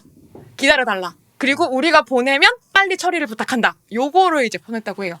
블러핑을 한 거군요, 약간. 네. 근데 이제 당시 페오 박사님이 이미 이제 명성도 많았고 이미 거기에 많은 걸 내서 네이처랑 사이언스에서 서로 이제 새로운 결과를 자기에게 내줬으면 좋겠다라는 걸 이제 돌려서 여러 번 이제 물어보고 그랬었대요. 그래서 이제 보내서 알려주고 정말로 바로 비행기 샤바 타고 돌아가서 쓰기 시작해서 비행기를 잘못 쓰고 드릴로 뚫고 DNA 파서 하고 막 그렇게 해서 진짜로 11일 만인가 아무튼 뭔가 그 굉장히 짧은 시간에 논문을 써서 쓰자마자 이제 투고를 하고요. 그리려는 와중에도 얼마나 마음이 조마조마했겠어요. 내 친구가 그거를 내면 어떡하지? 한자 한자가 다 대학원생들의 눈물입니다. 네네. 11일 만에 논문을 썼다지 않습니까? 그래서 그것을 성공을 해서 이제 데니스 오바인에 대한 새로운 발표를 이제 처음으로 해내신 친구는 혹시 나중에 무서운 분이시네. 다시 논문 안 했나요? 그래서 이제 그것도 의아하다고 되어 있는데 그 친구분은 그거에 대한 논문을 내지 않았다고. 아, 진짜요? 그래서 아마 어디 묻혀 있는 게 아닌가. 방에 그냥 연구실에 가지고 있는 게 아닌가. 먼저 나와서 그냥 딱 더 엎어버린 건가? 그럴 수도 있죠. 이분들 뼈 뿌리는 어떤 습성으로 봤을 때 그게 그거라고 말 안 하고 줬을 수도 있지 않아요? 근데 애초에 이때가 이미 이제 2000년대니까 최근이 거의 최근이잖아요. 그러네. 그러니까 이미 뭐 호모사피엔스, 네안데르탈 이런 게 이미 예전에 밝혀져 있으니 새로운 고인류가 발견될 것이라는 생각은 사실은 쉽게 하진 못하잖아요. 그래요. 데니스 오바인은 사실 좀 충격적인 맞아요. 이야기였거든요. 사실 데니스 오바인도 이분이 이 뼈 열심히 해봐 이래서 한 게 아니라 그냥 뼈 이만큼을 보내왔는데 처음에 별 관심 없다가 이것도 한번 해봐야지 했는데 새로운 거라서 이제 그때부터 이렇게 시작을 하셨더라고요. 그런 거 생각하면 그 친구분은 아마 모르셨을 수 있는 것 같고 그래서 결국은 이제 그 발견이라는 업적을 이루게 됩니다. 근데 사실 그냥 과거 살았던 고인류의 유전체를 분석하는 게 사실 우리한테 무슨 의미냐라고 생각하실 수도 있는데 생각해보면 우리 몸 안에 일단 DNA가 일부가 남아있다라는 건 결국은 이제 혈통으로 이어왔다는 얘기고 최근에 마이크로바이옴 분석 연구나 이런 것들을 보면 요새는 우리의 그 DNA 분석을 해보면 몇 프로 어디 나라 사람, 몇 프로 어디 이거 분석이 되듯이 네안데르탈인과의 그것도 분석을 할 수가 있대요. 그래서 비교해보면 그때는 있었지만 지금 사라진 것들 중에 질병하고 관련된 부분이 있거나 아니면 질병이 아니라 뭔가 사회소통, 사회생활, 의사소통에 관련된 부분이 있거나 아니면 뭐 생식활동에 관련된 게 있거나 여러 가지로 환경이 변화하면서 적응하면서 사라진 혹은 퇴화된 유전자들이 있고 그런 정보들을 통해서 우리가 또 할 수 있는 연구들이 많이 있다고 합니다. 그다음에 마지막으로 이제 정리를 하는 겸 덧붙이자면 데니스 오바인이라는 그 인류를 처음 일단 찾았으면 기존의 인류 진화 계통도 안에 어딘가는 끼워 넣어야 되잖아요. 그렇죠? 근데 이제 어쨌든 러시아에서 발견이 됐으니까 유럽과 뭔가 가까울 것 같고 그럼 네안데르탈인과의 관계, 호모사피엔스와의 관계 이런 것도 사실은 분석을 해봐야겠죠. 근데 우린 너무 다행히 이 시점에 데니스 오바인이 발견된 시점에는 네안데르탈인 게놈과 그다음에 현생 인류 개념을 다 가지고 있잖아요. 그래서 그걸 가지고 이제 서열 분석을 해보는데 재밌는 걸 발견한 게 기존에 이제 우리 인간 표준 게놈이라고 부를게요. 표준 게놈 중에 유럽인에게만 나타나는 부위가 있대요. 그 부위를 가지고 데니스 오바인하고 비교를 해보고 그다음에 현재 살고 있는 유럽인의 게놈을 가지고도 비교를 해봤는데 그렇게 세 개를 이제 3차 얘랑 다 돌아가면서 비교를 해봤더니 그냥 생각했을 때는 당연히 그 표준 개념에 있는 유럽인 유래 부분과 유럽인의 DNA가 제일 가깝고 데니스 오바인이나 네안데르탈이 이만큼 떨어져 있어야겠지라고 생각했는데 그걸 계속 이제 뭔가 비율을 높여가면서 분석을 해보니까 어느 시점에는 데니스 오바인이 현재 유럽인이 분리되기 이전에도 이미 유럽인의 풀을 가지고 있었다라는 게 밝혀진 거예요. 그 집이 종갓집이군요. 그러네요. 그래서 그런 식으로 계통 비교를 하니까 결국은 완성이 된 게 이종 교배가 어느 시점 그 이전에도 이미 일어나고 있었구나라는 게 밝혀지게 되고 결국 현재 그 현생 인류들은 어딘가는 네안데르탈인의 이제 DNA를 가지고 있고 그 중에 누군가는 데니스 오바인의 DNA도 가지고 있을 수 있고 누구는 안 가지고 있을 수도 있고 이런 가능성이 굉장히 열려 있다. 이런 식으로 마무리를 짓고 있습니다. 재밌네요. 여기에다 이제 이름 분석 정도 더하면 격동 50년 이런 거 접근이 됐을 것 같은데. 저는 약간 메밀국수집을 차리면 데니 소바라고 하면 어떨까? 예, 다니엘 주방장 데니스 소바 데니 이런. 소바. 데니 콱이에요 이러면서. 데니 소바. 저는 약간 좀 진지하게 저는 우리나라의 이 노벨상 수상자가 나온다고 한다면 우리 안 박사님이 키운 제자들 중에서 분명히 나오지 않을까. 엄청난 중동고 출신 중에서 나오지 않을까. 네, 사실 네. 또 중동고 사실 뭐 안 선생 제외하고 생각을 해봐도 훌륭한 학교인데 네네. 그렇습니다. 예, 확률적으로 따져봐도 맞아요. 중동고 너무 훌륭하죠. 졸업생 중에서 훌륭한 과학자가 나올 가능성이 있는데 그럴 수 있죠. 제가 안 선생님께 배운 사람들 중에 저는 분명히 과학에 대한 어떤 열정이 불타가지고 네. 과학을 할 때마다 이제 이 고등학교 시절 청춘의 즐거운 기억이 떠오르면서 네. 즐거운 마음으로 항상 뭐 네. 대학원 생활도 그 후에 연구 생활도 네. 다 이겨 나갈 수 있는 그런 인재가 탄생해서 네. 한국의 노벨상을 안겨주지 않을까 생각합니다. 네. 네. 갑자기 갑자기 왜? 반성하게 아, 나는 그렇게 네. 보이고 있었구나 이런 걸 깨닫게 되면서. 모두들 아시죠? 중동 고등학교는 극동아시아에 있습니다.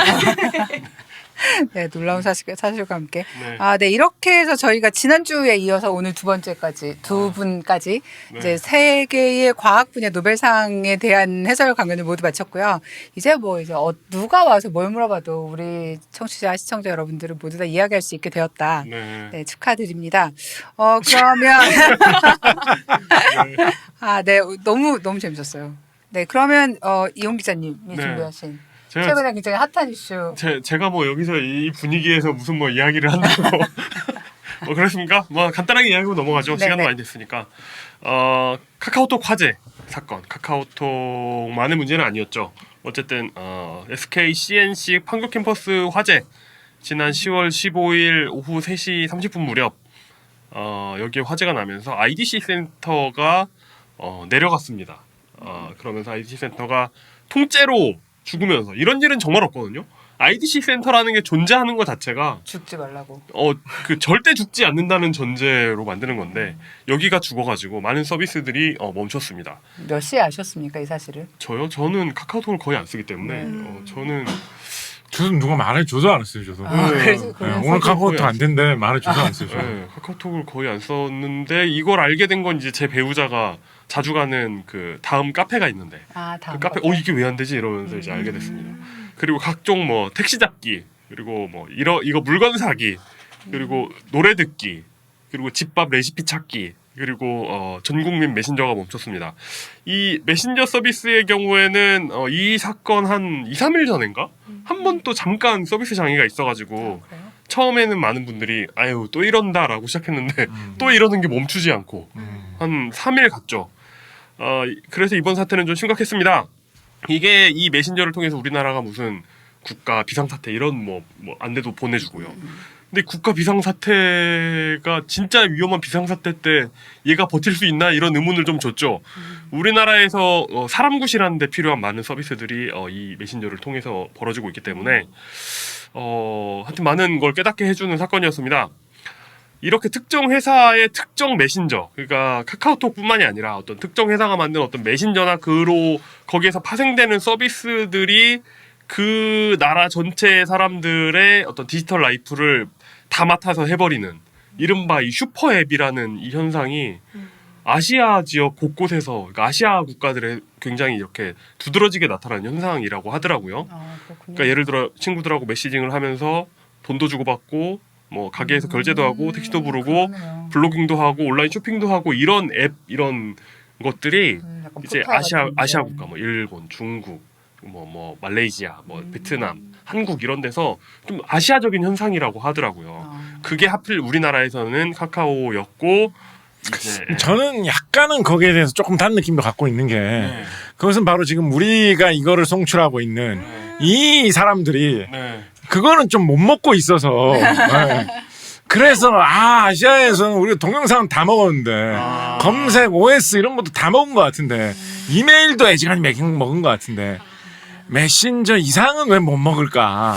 그래서 좀 그런 분석을 하는 좀 더 끌리는 경향이 있는 거 아닐까요? 근데 정작 미국에서는 또 이런 메시징 서비스가 딱히 흥하진 않거든요. 근데 예를 들어서 페이스북으로 뭔가 많은 비즈니스가 일어나고 하긴 하는데 그래도 예를 들어서 뭐 피지사는 페이스북에서 운영을 안 하죠. 그러니까 네. 그런 식으로 약간 좀 전문화된 서비스들이 있고 택시는 예를 들어서 우버로 잡고 뭐 메시징은 뭐 페이스북이나 인스타 많이 쓰지만 그러니까 이 서비스들이 조금 분할돼 있다는 느낌은 있거든요. 네, 그렇죠. 그래서 이게 그러니까 뭐 하여튼 모르겠습니다. 뭐 그렇기 때문에 이것도 뭐 나중에 나라별로 이걸 정리해봐도 재밌겠다. 라는 건 남이 해달라는 얘기죠. 재밌겠다라는 생각을 야 했습니다. 재밌어 너가 해줘. 네네네. 이러면서. 네. 그렇습니다. 이번 사태에서 가장 주목을 받는 단어는 아무래도 이중화라는 단어가 아닌가 네. 싶습니다. 네. 네. 우크라이나 사태도 그렇고 이번 카카오 사태도 그렇고 뭔가 이런 큰 일이 터지고 나면 거기에 대한 전문가를 자처하는 동네 형들이 많이 등장합니다. 그래서 이 단어도 익숙한 말이 되었습니다. 이중화란 무엇인가? 말 그대로 서비스를 이중으로 만든다는 것입니다. 네. 쉽네요. 여기에 이중화를 넘어서 삼중화는 그럼 무엇이라고 하는가?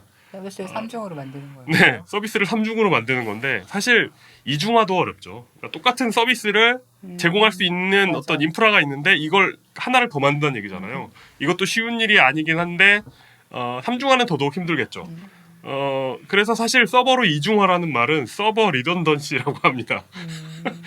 이중화든 삼중화든 서버를 많이 만든다. 서버 리던던시, 그러니까 서버 다중화라고 봐야. 그러니까 서버 다중화라고 봐야죠. 이중화부터 다중화라고 하는군요. 네, 그래서 뭐 이중화, 삼중화라고 하면 뭐 2.1중화 정도 됐습니다. 뭐 이런 정도 이런 것도 가능하니까 그냥 다중화라고 봐야죠. 그러니까 서버 이중화란 다중화의 하위 개념이다라고 보시면 되고요. 그러니까 다중화를 그냥 이중화라고 부르는 거죠. 그리고 다중화는 다시 HA라는 것의 하위 개념입니다. 하이 어베일러빌리티, 고가용성의 하위 개념입니다. 네, 네. 그러니까 가용 굳이 약자로 만들어서 얘기를 하는 거예요. 그러더라고요. 이 바닥이 그렇습니다. 네. 네. HA라고 하면 그냥 다 알아듣습니다. 고가용성이라는 말을 쓰는 사람은 뭔가 이런 상황에서밖에 없죠. HA를 설명해야 되는 상황. 그렇군요. 죄송합니다. 그냥 다 HA라고 네. HA가 뭐야?라고 물어보는 사람이 있을 때 쓰는 말이 고가용성. 나머지는 다 HA라고 하는 거예요. 네네네네 그렇습니다. 그러니까 서비스를 얼마나 끊임없이 계속 제공할 수 있느냐라는 겁니다. 물론 서비스를 사용하는 사람 입장에서 어베일러빌리티, 그러니까 가용성이 100%면 좋은 거죠. 언제든 사용할 수 있으면 좋은 건데 예를 들어 일주일 24시간 영업하는 식당이 있다고 하면 내가 먹고 싶은 음식을 언제든 가가지고 먹을 수 있으니까 좋은 건데 그런데 이렇게 365일 끝도 없이 영업하는 식당이 있지 않습니까? 아침 식사 됩니다. 해장국 전문 이런 네. 가게들 있지 않습니까? 근데 이런 식당들은 그로 인한 한계도 분명히 있을 거란 말이에요. 그렇죠. 예를 들어 인테리어 공사를 한다. 못하죠. 24시간 돌아가야 되니까. 그리고 언제 손님이 얼마큼 올지 모르고 언제든 손님에게 대응해야 되니까 재료 재고도 많아야 됩니다. 그리고 종업원과 사장의 피로도도 없고 뭐 이런 게 있을 거 아니에요? 네네. 따라서 서비스의 제공의 어떤 질을 높이기 위해서 가용성을 적절하게 조절하는 경우가 있습니다. 예를 들어 요즘 힙한 식당에 다 있는 브레이크 타임. 점심시간. 네, 브레이크 타임 없으면 힙하지 않죠. 네. 그리고 특정 요일 12시만 되면 멈추는 은행 서비스 이런 거 있잖아요. 그러니까 이런 것들, 정기 점검 이런 거, 서버 정기 점검. 그 게임 중독자들에게 굉장히 힘들어하는 그 시간. 그러고 보니까 우리 예전에는 네이트온 이런 거 이런 말. 아이 뭐 네, 어떻습니까? 네, 쓸 때는- 아까 맥가이버 막도 네. 얘기했는데 맞아. 어떻습니까? MSN만 아니면 돼요. 네이트온 네. 이런 거 쓸 때는 정기 점검 시간이라는 것도 있긴 있었거든요. 맞습니다. 예, 맞습니다. 요새는 그런 거 없잖아요. 맞아요. 그래서 IT에서 이 가용성이라는 걸 원나인부터 시작해서 나인나인이라는 이야기를 합니다. 원나인이란 무엇인가? 9할이라는 거죠. 네네네. 네, 9할. 그러니까 90%. 네, 그러니까 전체 1년으로 치면은 한 90%면은 한 36일 빠지는 거잖아요. 36일 빠진 시간 정도는 우리가 서비스를 안 한다. 그러니까 한 10%는 쉽니다라는 게 99이고, 그러니까 뭐 사고가 났을 수도 있고, 정기 점검일 수도 있고, 그리고 이제 극한까지 밀어붙이면은 이제 9가 9개, 99.99999% 해가지고 99이 됩니다. 그러니까 카카오톡 같은 서비스라면 뭐 카카오톡 쓰는데 뭐 말씀하신 대로 네이트온처럼 무슨 요일 몇 시부터 몇 시까지는 정기 점검입니다. 뭐 이런 거 없잖아요. 그러니까 그냥 99을 추구하는 서비스인 겁니다. 정말 어쩔 수 없이 벌어지는 서비스 중단을 제외하고는 끝까지 가야 되는 서비스인 거예요. 그렇기 때문에 이런 서비스는 뭐 이번에 뭐 카카오가 이중화를 했네 안 했네 하지만 이중화가 안 들어갈 수가 없습니다. 그러니까 이중화의 개념은 두 가지로 볼 수 있는데 액티브가 있고요. 액티브 스탠바이가 있습니다. 그러니까 뭔지 아시겠죠? 액티브는 가동 중인 서비스가 두 개가 있는 거예요. 그러니까 이렇게 두 개가 돌아가서 좋은 점은 서비스 수요가 많이 몰릴 때 이 서비스 수요를 분산해서 처리할 수 있다는 게 가장 큰 장점입니다. 그리고 하나의 서비스가 그러니까 만약에 과부하가 걸리면 얘가 죽을 수 있잖아요. 과부하가 걸리면서 죽을 수 있는데 이걸 방지하면서 둘이 나누어 처리할 수 있죠. 이걸 이제 로드 밸런싱이라고 하는 기술입니다. 뿐만 아니라 이 두 가지가 돌고 있으면 서비스 유지 보수를 해야 될 경우에 예를 들어 뭐 서비스 프로그램 업데이트 해야 된다. 그러면은 하나를 잠깐 내리고 얘를 업데이트하는 동안 얘가 서비스 하는 동안 얘를 업데이트하고 또 이제 얘가 이제 그 서비스 업데이트 할 때는 해가지고 이제 번갈아 가면서 그러니까 그 다운타임을 줄일 수 있는 겁니다. 네네. 그러니까 얘가 그 다운타임 없이 이런 일을 할 수가 있는 거죠. 또 하나는 액티브 스탠바이입니다. 하나가 돌아가고 있고 하나는 기다리고 있는 거예요. 그리고 계속 그 액티브의 그 상황을 스캔하면서 기다리고 있습니다. 그러다가 무슨 일이 생겼다? 그러면은 이 일을 떠 맞는 거예요. 그러니까 하나는 가동되고 하나는 대기하고 있고 이런 문제가 그리고 문제가 생겨서 스탠바이가 액티브가 하는 일을 넘겨받는 걸 페일 오버라고 합니다. 그러니까 이 두 개의 서비스가 주고받으면서 어쨌든 막 이 안에선 죽고 살고 막 이게 뭐 또 뭐 어떻게 되고 뭐 멈추고 뭐가 생기고 하지만 어쨌든 사용하는 우리 입장에서는 무슨 일이 벌어졌는지 모르고 그냥 쓰는 거죠. 그러니까 그런 말들을 많이 하지 않습니까? 뭐 예를 들어 뭐 배관공 하시는 분들이 아유 사람들 수도꼭지 틀면 물 나오는 줄 알지 그게 이런 줄 몰라. 예, 그렇지. 아유 보일러 틀면 보일러 틀면 불 나오는 뭐 따뜻해지는 줄 알지 이렇게 되는 걸 모르지 사람들이 뭐 이런 말씀하시잖아요. 저는 네. 강의하면서 네. 그런 이야기 많이 합니다. 이제 폐기물 처리 공학 이런 네. 과목 강의할 때 여러분 쓰레기통에 들어가면 다 잊으시죠? 네. 네, 쓰레기통에 들어가면 거기에 맞아요. 무슨 마법의 4차원 공간이라 가지고 거기 들어가면 다 끝나는 줄 아시죠? 맞아요, 네. 맞아요. 그렇지만 환경공학은 그때부터 시작하는 겁니다. 네. 그게 어디로 갈지 그런 이야기를 하는데 네. 예, 그 배광공 아저씨하고 같은 네. 같은 걸 하고 있었군요. 네, 네, 네. 그렇습니다. 액티브 스탠바이 이게 뭐 예를 들어 서버를 두 대 놓고 뭐 서버를 두 대 놓고 하나를 뭐 어떻게 할까 이런 게 아니라 이거 수많은 계층으로 정말 끝도 없는 계층으로 하나의 단계 이중화된 단계가 있고 그걸 또 이중화한 또 다른 이중화한 단계가 있고 이걸 또 이중화해가지고 거대한 다중화 클러스터를 이루는 그런 그러니까 한 가지의 어떤 그냥 프로그램 우리가 생각하는 프로그램 하나의 서버 이런 게 아니라 거대한 하나의 뭐라고 할까요? 방. 네, 방 그런 게 약간 블록체인 네, 약간 그런 체계들을 만들어 놓는 거예요, 이런 회사들이. 그래서 그러니까 정말 작게 봤을 때는 소프트웨어 단계에서도 이 서비스가 돌아가다가 그러니까 소프트웨어가 돌아가고 있는데 얘가 오류를 일으키고 멈출 수 있잖아요. 그러기 위해서 또 이중화한 어떤 소프트웨어가 있고 그 소프트웨어를 돌리는 서버를 다중화해 놓고 이걸 또 서버를 다중화해서 클러스터를 다중화해 놓고 이 클러스터가 모여 있는 데이터 센터 단위에서 절대 죽지 않는 것을 목표로 세계 각지에 막 이렇게 데이터 센터를 모아 놓는 이런 것들을 설계하고 운영하고 있습니다. 그러니까 카카오가 가끔 문제가 벌어지기도 했고 이번에 사고를 크게 치긴 했지만 어쨌든 우리는 카카오톡은 안 되는 걸 상상하기 사실 어렵잖아요. 수도꼭지 나오면 물 나오는 것처럼 카카오톡은 늘 되는 것처럼 생각하잖아요. 그러니까 카카오톡도 거의 뭐 99에 가까운 서비스가 되는 만큼 이런 화재가 나서 데이터 센터가 날아가지 않는 이상은 어쨌든 이중화가 돌아가는 그런 시스템으로 돌아가고 있었던 거였습니다. 99이란 말을 정말 쓰나요? 네, 습니다. 업계에서? 네. 근데 약간은 저는 제가 방금 살짝 계산해봤는데 네. 99이면 네. 하루 동안 만약에 통으로 서비스가 정지를 하는 그런 현상은 거의 만 년에 한 번도 일어나면 안 된다라는 그런 그 이상 일어나면 안 된다는 그러니까 계산이거든요. 약간 제조업에서 말하는 식스 시그마 이런 개념이죠. 우리는 이걸 향해 시그마보다 간다. 훨씬 더 심한데. 우리는 이걸 향해 간다. 약간 나인 이런 나인. 거죠. 예. 이제 카카오톡이 이번에 3일 멈췄다고요? 그럼 앞으로 3만 년 이상은 끝도 없겠는데 이제. 네, 그렇습니다. 그러니까 우리는 그걸 향해 간다 이거죠. 그러니까 약간 그러니까 우리의 목표는 뭐 그런 거야라는 이거 거예요. 약간 원라인에서 시작했기 때문에 할 수 없이 거기까지 간 것 같은 느낌. 왜냐하면 서비스를 시작하면서 한 번은 실수하게 돼 있거든요. 그래 이 실수했으니까 우리는 만 년 동안은 없다. 이런 식으로 이제 가는 거죠. 그러니까 이제 우리는 영원히 문제를 일으키지 않는다. 이런 목표를 회사가 가지고 망하는 것도 생각을 해야 될 텐데 네. 망하면 그 후로 쭉 서비스 중단 아닙니까? 네, 그렇죠. 그러면 이제 목표를 못 이뤘구나 이렇게 되겠죠. 그리고 사고 4일 뒤, 그러니까 19일에 카카오 측에서 이제 공식적으로 이런 말을 해요. 서비스의 이중화가 완전하지 않아서 복구가 늦어졌다 인정을 했습니다. 홍은택 대표가 기자회견에서 이렇게 말을 했어요. 서비스 주요 운영 프로그램은 대부분 이중화했지만 그걸 다루는 작업 도구가 이중화 안 됐다는 점이 치명적이었다. 데이터 센터 한 곳이 셧다운되는 경우를 상정하지 않은 이중화였다. 그렇게까지 이중화된 곳은 실제로 많지 않다. 이행할 때 약간 짜증났던 것 같아요. 남 얘기를 하고 있어요. 약간 이런 느낌. 네. 이건 그런 거 아니야. 근데 약간은 책임 떠넘기성이 있죠. 이 정도는 IDC 차원에서 어느 정도 카바를 해줘야 되는 부분도 있는 거 아니냐.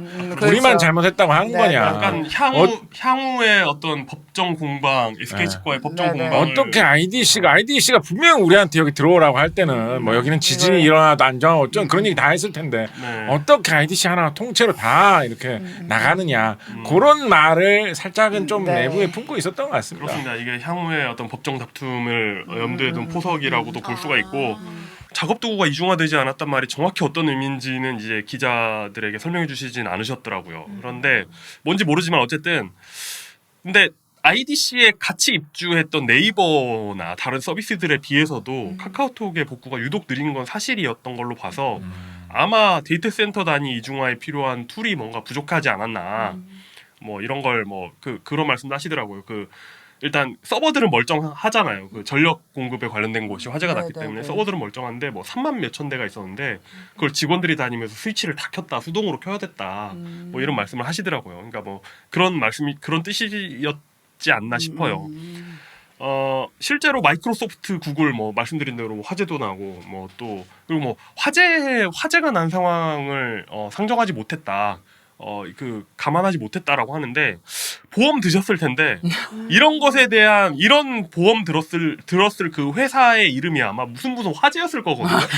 그러니까 이런 예기치 못한 네, 재난이 화재라는 말로 대치돼서 쓰일 정도로 화재는 사실 가장 맞아요. 대표적인 재난인데 그 화재 부분- 아니면 생명이죠. 그렇죠. 네. 화재 아니면 제목을 되게 화끈하게 짓는구나. 화재, 해상 이런 거잖아요. 해상. 아, 그러네. 손해. 예, 그렇죠. 뭐 생명. 그렇죠. 예. 그런데 이렇게 여러 날을 서비스가 내려나는 일은 흔치 않습니다. 그러니까 예를 들어 외국 같은 경우는 굉장히 엄격하게 이중화 프로토콜이 있대요. 뭐 이 정도 서비스면 이런 이중화가 되어 있어야 되고 그리고 또 이제 그 화재에 관련해 가지고 화재가 됐을 경우에 진화하는 방법에 대한 프로토콜까지 다 있답니다. 물을 쓰면 안 되고 뭐 이런 거. 그러니까 뭐 무슨 네, 가스를 네, 어떻게 네, 조합해 가지고 뭐 어떻게 써야 되고 이런 것들이 있대요. 근데 우리나라엔 그런 게 없었다.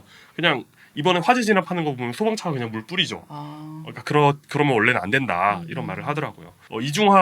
서버 이중화라는 말과 함께 우리 동네 잘 아는 형들이 많이 쓰시는 카오스 몽키라는 예, 넷플릭스에서 네. 서비스가 잘 되고 있는데 그냥 하나를 그냥 끄는 거예요. 그냥 불시에 하나를 끄는 거예요. 데이터 센터 하나 일부러 단위로 사고를 하나 치는 거예요. 테스트 껐는데 껐을 때 이 서비스가 돌아가야 되는 거예요. 그러니까 이걸 만드는 분들 입장에서는 이게 실제로 서비스에 장애가 생기지 않는다 하더라도 카오스 몽키 이 프로토콜에 의해서 언제 뭐가 내려갈지 모르니까 이걸 늘 대비해서 서비스를 만들어야 되는 거예요. 약간 민방위 훈련 같은. 맞습니다. 민방위 훈련. 네, 그렇습니다. 민방위 훈련.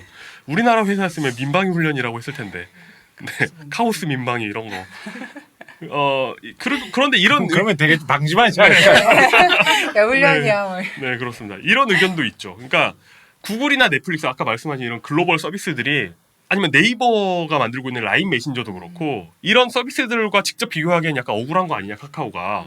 왜냐하면 이런 서비스들은 대단히 글로벌한 서비스들이고 그 라인도 사실 일본 대만에서 더 흥하잖아요. 그러니까 이런 서비스들도 ISP가 그러니까 국가 간 데이터 교환 비용을 줄이기 위해서 현지의 데이터 센터를 짓는다는 거예요. 그러니까 뭐 이 나라에 하나 있고 저 나라에 하나 있고 그래서 최소한 두 개의 나라나 뭐 2개 이상의 지역이나 이런 곳에 데이터 센터를 곳곳에 지어야 되니까 이런 회사들은 그런 걸 짓는 게 강제된다. 트랜짓 비용을 줄이려면. 그런데 이런 상황에서 한 곳에 불이 나면 외국에 있는 다른 데서도 이렇게 되니까 자연스럽게 이렇게 이중화가 겹겹으로 되는데 카카오는 사실상 대한민국 로컬 서비스이기 때문에 복수의 데이터 센터를 우리나라에 세우는 건 너무 좀 비효율적이고 약간 경쟁에서 좀 불리한 거 아니냐라는 의견도 있는데 어차피 통신사 한 군데하고만 거래할 테니까요. 네, 그렇죠. 그런데 첫째, 그런 사정을 소비자가 봐줄 이유가 없습니다. 그리고 비교 대상이 이제 될 수밖에 없죠. 이제 코스닥의 양대 쌍두마차. 네. 코스닥 맞죠? 네, 코스닥의 쌍두마차. 카카오와 네이버. 네이버의 경우는 한국 내 서비스를 위해서 이제 자체 운영하는 곳을 포함해서 7개 정도 IDC를 사용하고 있고 심지어 글로벌 기업인 마이크로소프트도 국내에 IDC를 중복으로 세워서 가지고 있습니다. 그러니까 굳이 이번 사태의 원인을 꼽자면 그러니까 이런 약간 그 해명이 틀린 말은 아니거든요, 사실. 네, 네. 그러니까 약간 카카오가 로컬 서비스라는 데서 오는 불리함이 네, 있다. 말할 수 있는 거죠. 예, 네. 그런 것도 말할 수 있지만 그것도 좀 이제 약간 궁색하게 느껴지는 면이 없지 않아 있다. 그래서 이번 사태의 원인을 굳이 꼽으면 카카오 운영진이 돈을 덜 썼다, 이 부분에. 그렇지만 그럼에도 불구하고 카카오에 워낙 실력 있는 분들이 많이 계시기 때문에 이분들 정말 열심히 하시고 정말 실력 좋은 분들이 가시는 회사잖아요. 그래서 이분들이 계시고 또 경영진이 이번에 인터뷰하는 걸 보니까 의지를 확실히 가지고 있는 걸 보니까 갑자기 조만간 문제가 해결되고 더 나은 서비스로 거듭나지 않을까 이런 기대를 품게 된다. 이런 네, 결론을 그렇군요. 가지게 됩니다. 네. 네. 아, 이렇게 정리입니까? 네. 되게 의외인데요? 네,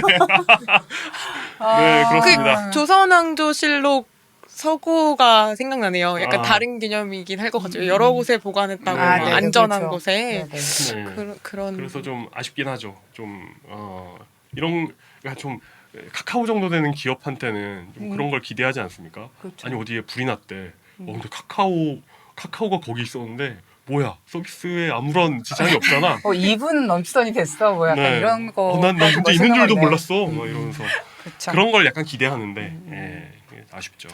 네, 그렇습니다. 뭔가 제가 이용 기자가 평소에 하던 톤이랑 오늘 너무 약간 이상하게 정리가 돼가지고. 갑자기 마지막에 희망차게. 네. 지나치게 왜 이럴까. 뭐. 왜냐면- 보통 이런 거 할 때는 이런 거는 아무리 노력해도 어쩔 수 없는 한계가 있다. 네네네. 뭐 우리는 끝장났다. 약간 네. 이런 쪽으로 빠지는 경우가 많은데 네, 그렇습니다. 도대체 어떻게 될 것인가. 삼성이 되게, 반대체도 안 되고 되게 훌륭한 카카오의 메신저도 이제 우리는 안 될 거다. 네. 이제 경제 상황에서 우리 주식은 내려갈 길만 남았다. 네. 코인도 망하고 있고 뭐 이런 식으로 끝나는 경우가 보통 많았는데 이제 우리한테 남은 건 폴란드에 탱크 파는 것뿐이다. 굉장히 희망차게. 네. 어쨌든 훌륭한 끝났군요. 직원분들과 의지가 네. 있으면 뭐 다른 모든 일이 그렇듯이 해결이 되겠죠. 네, 그렇습니다. 오늘도 저는 되게 재밌었는데 여러분들도 즐거운 시간이셨기를 바라고요. 네, 저희는 그러면 올해 마지막 달의 첫 주에 다시 인사드리도록 하겠습니다. 여러분 안녕히 계세요. 안녕히 계세요. 안녕. 과학하고 앉아있네.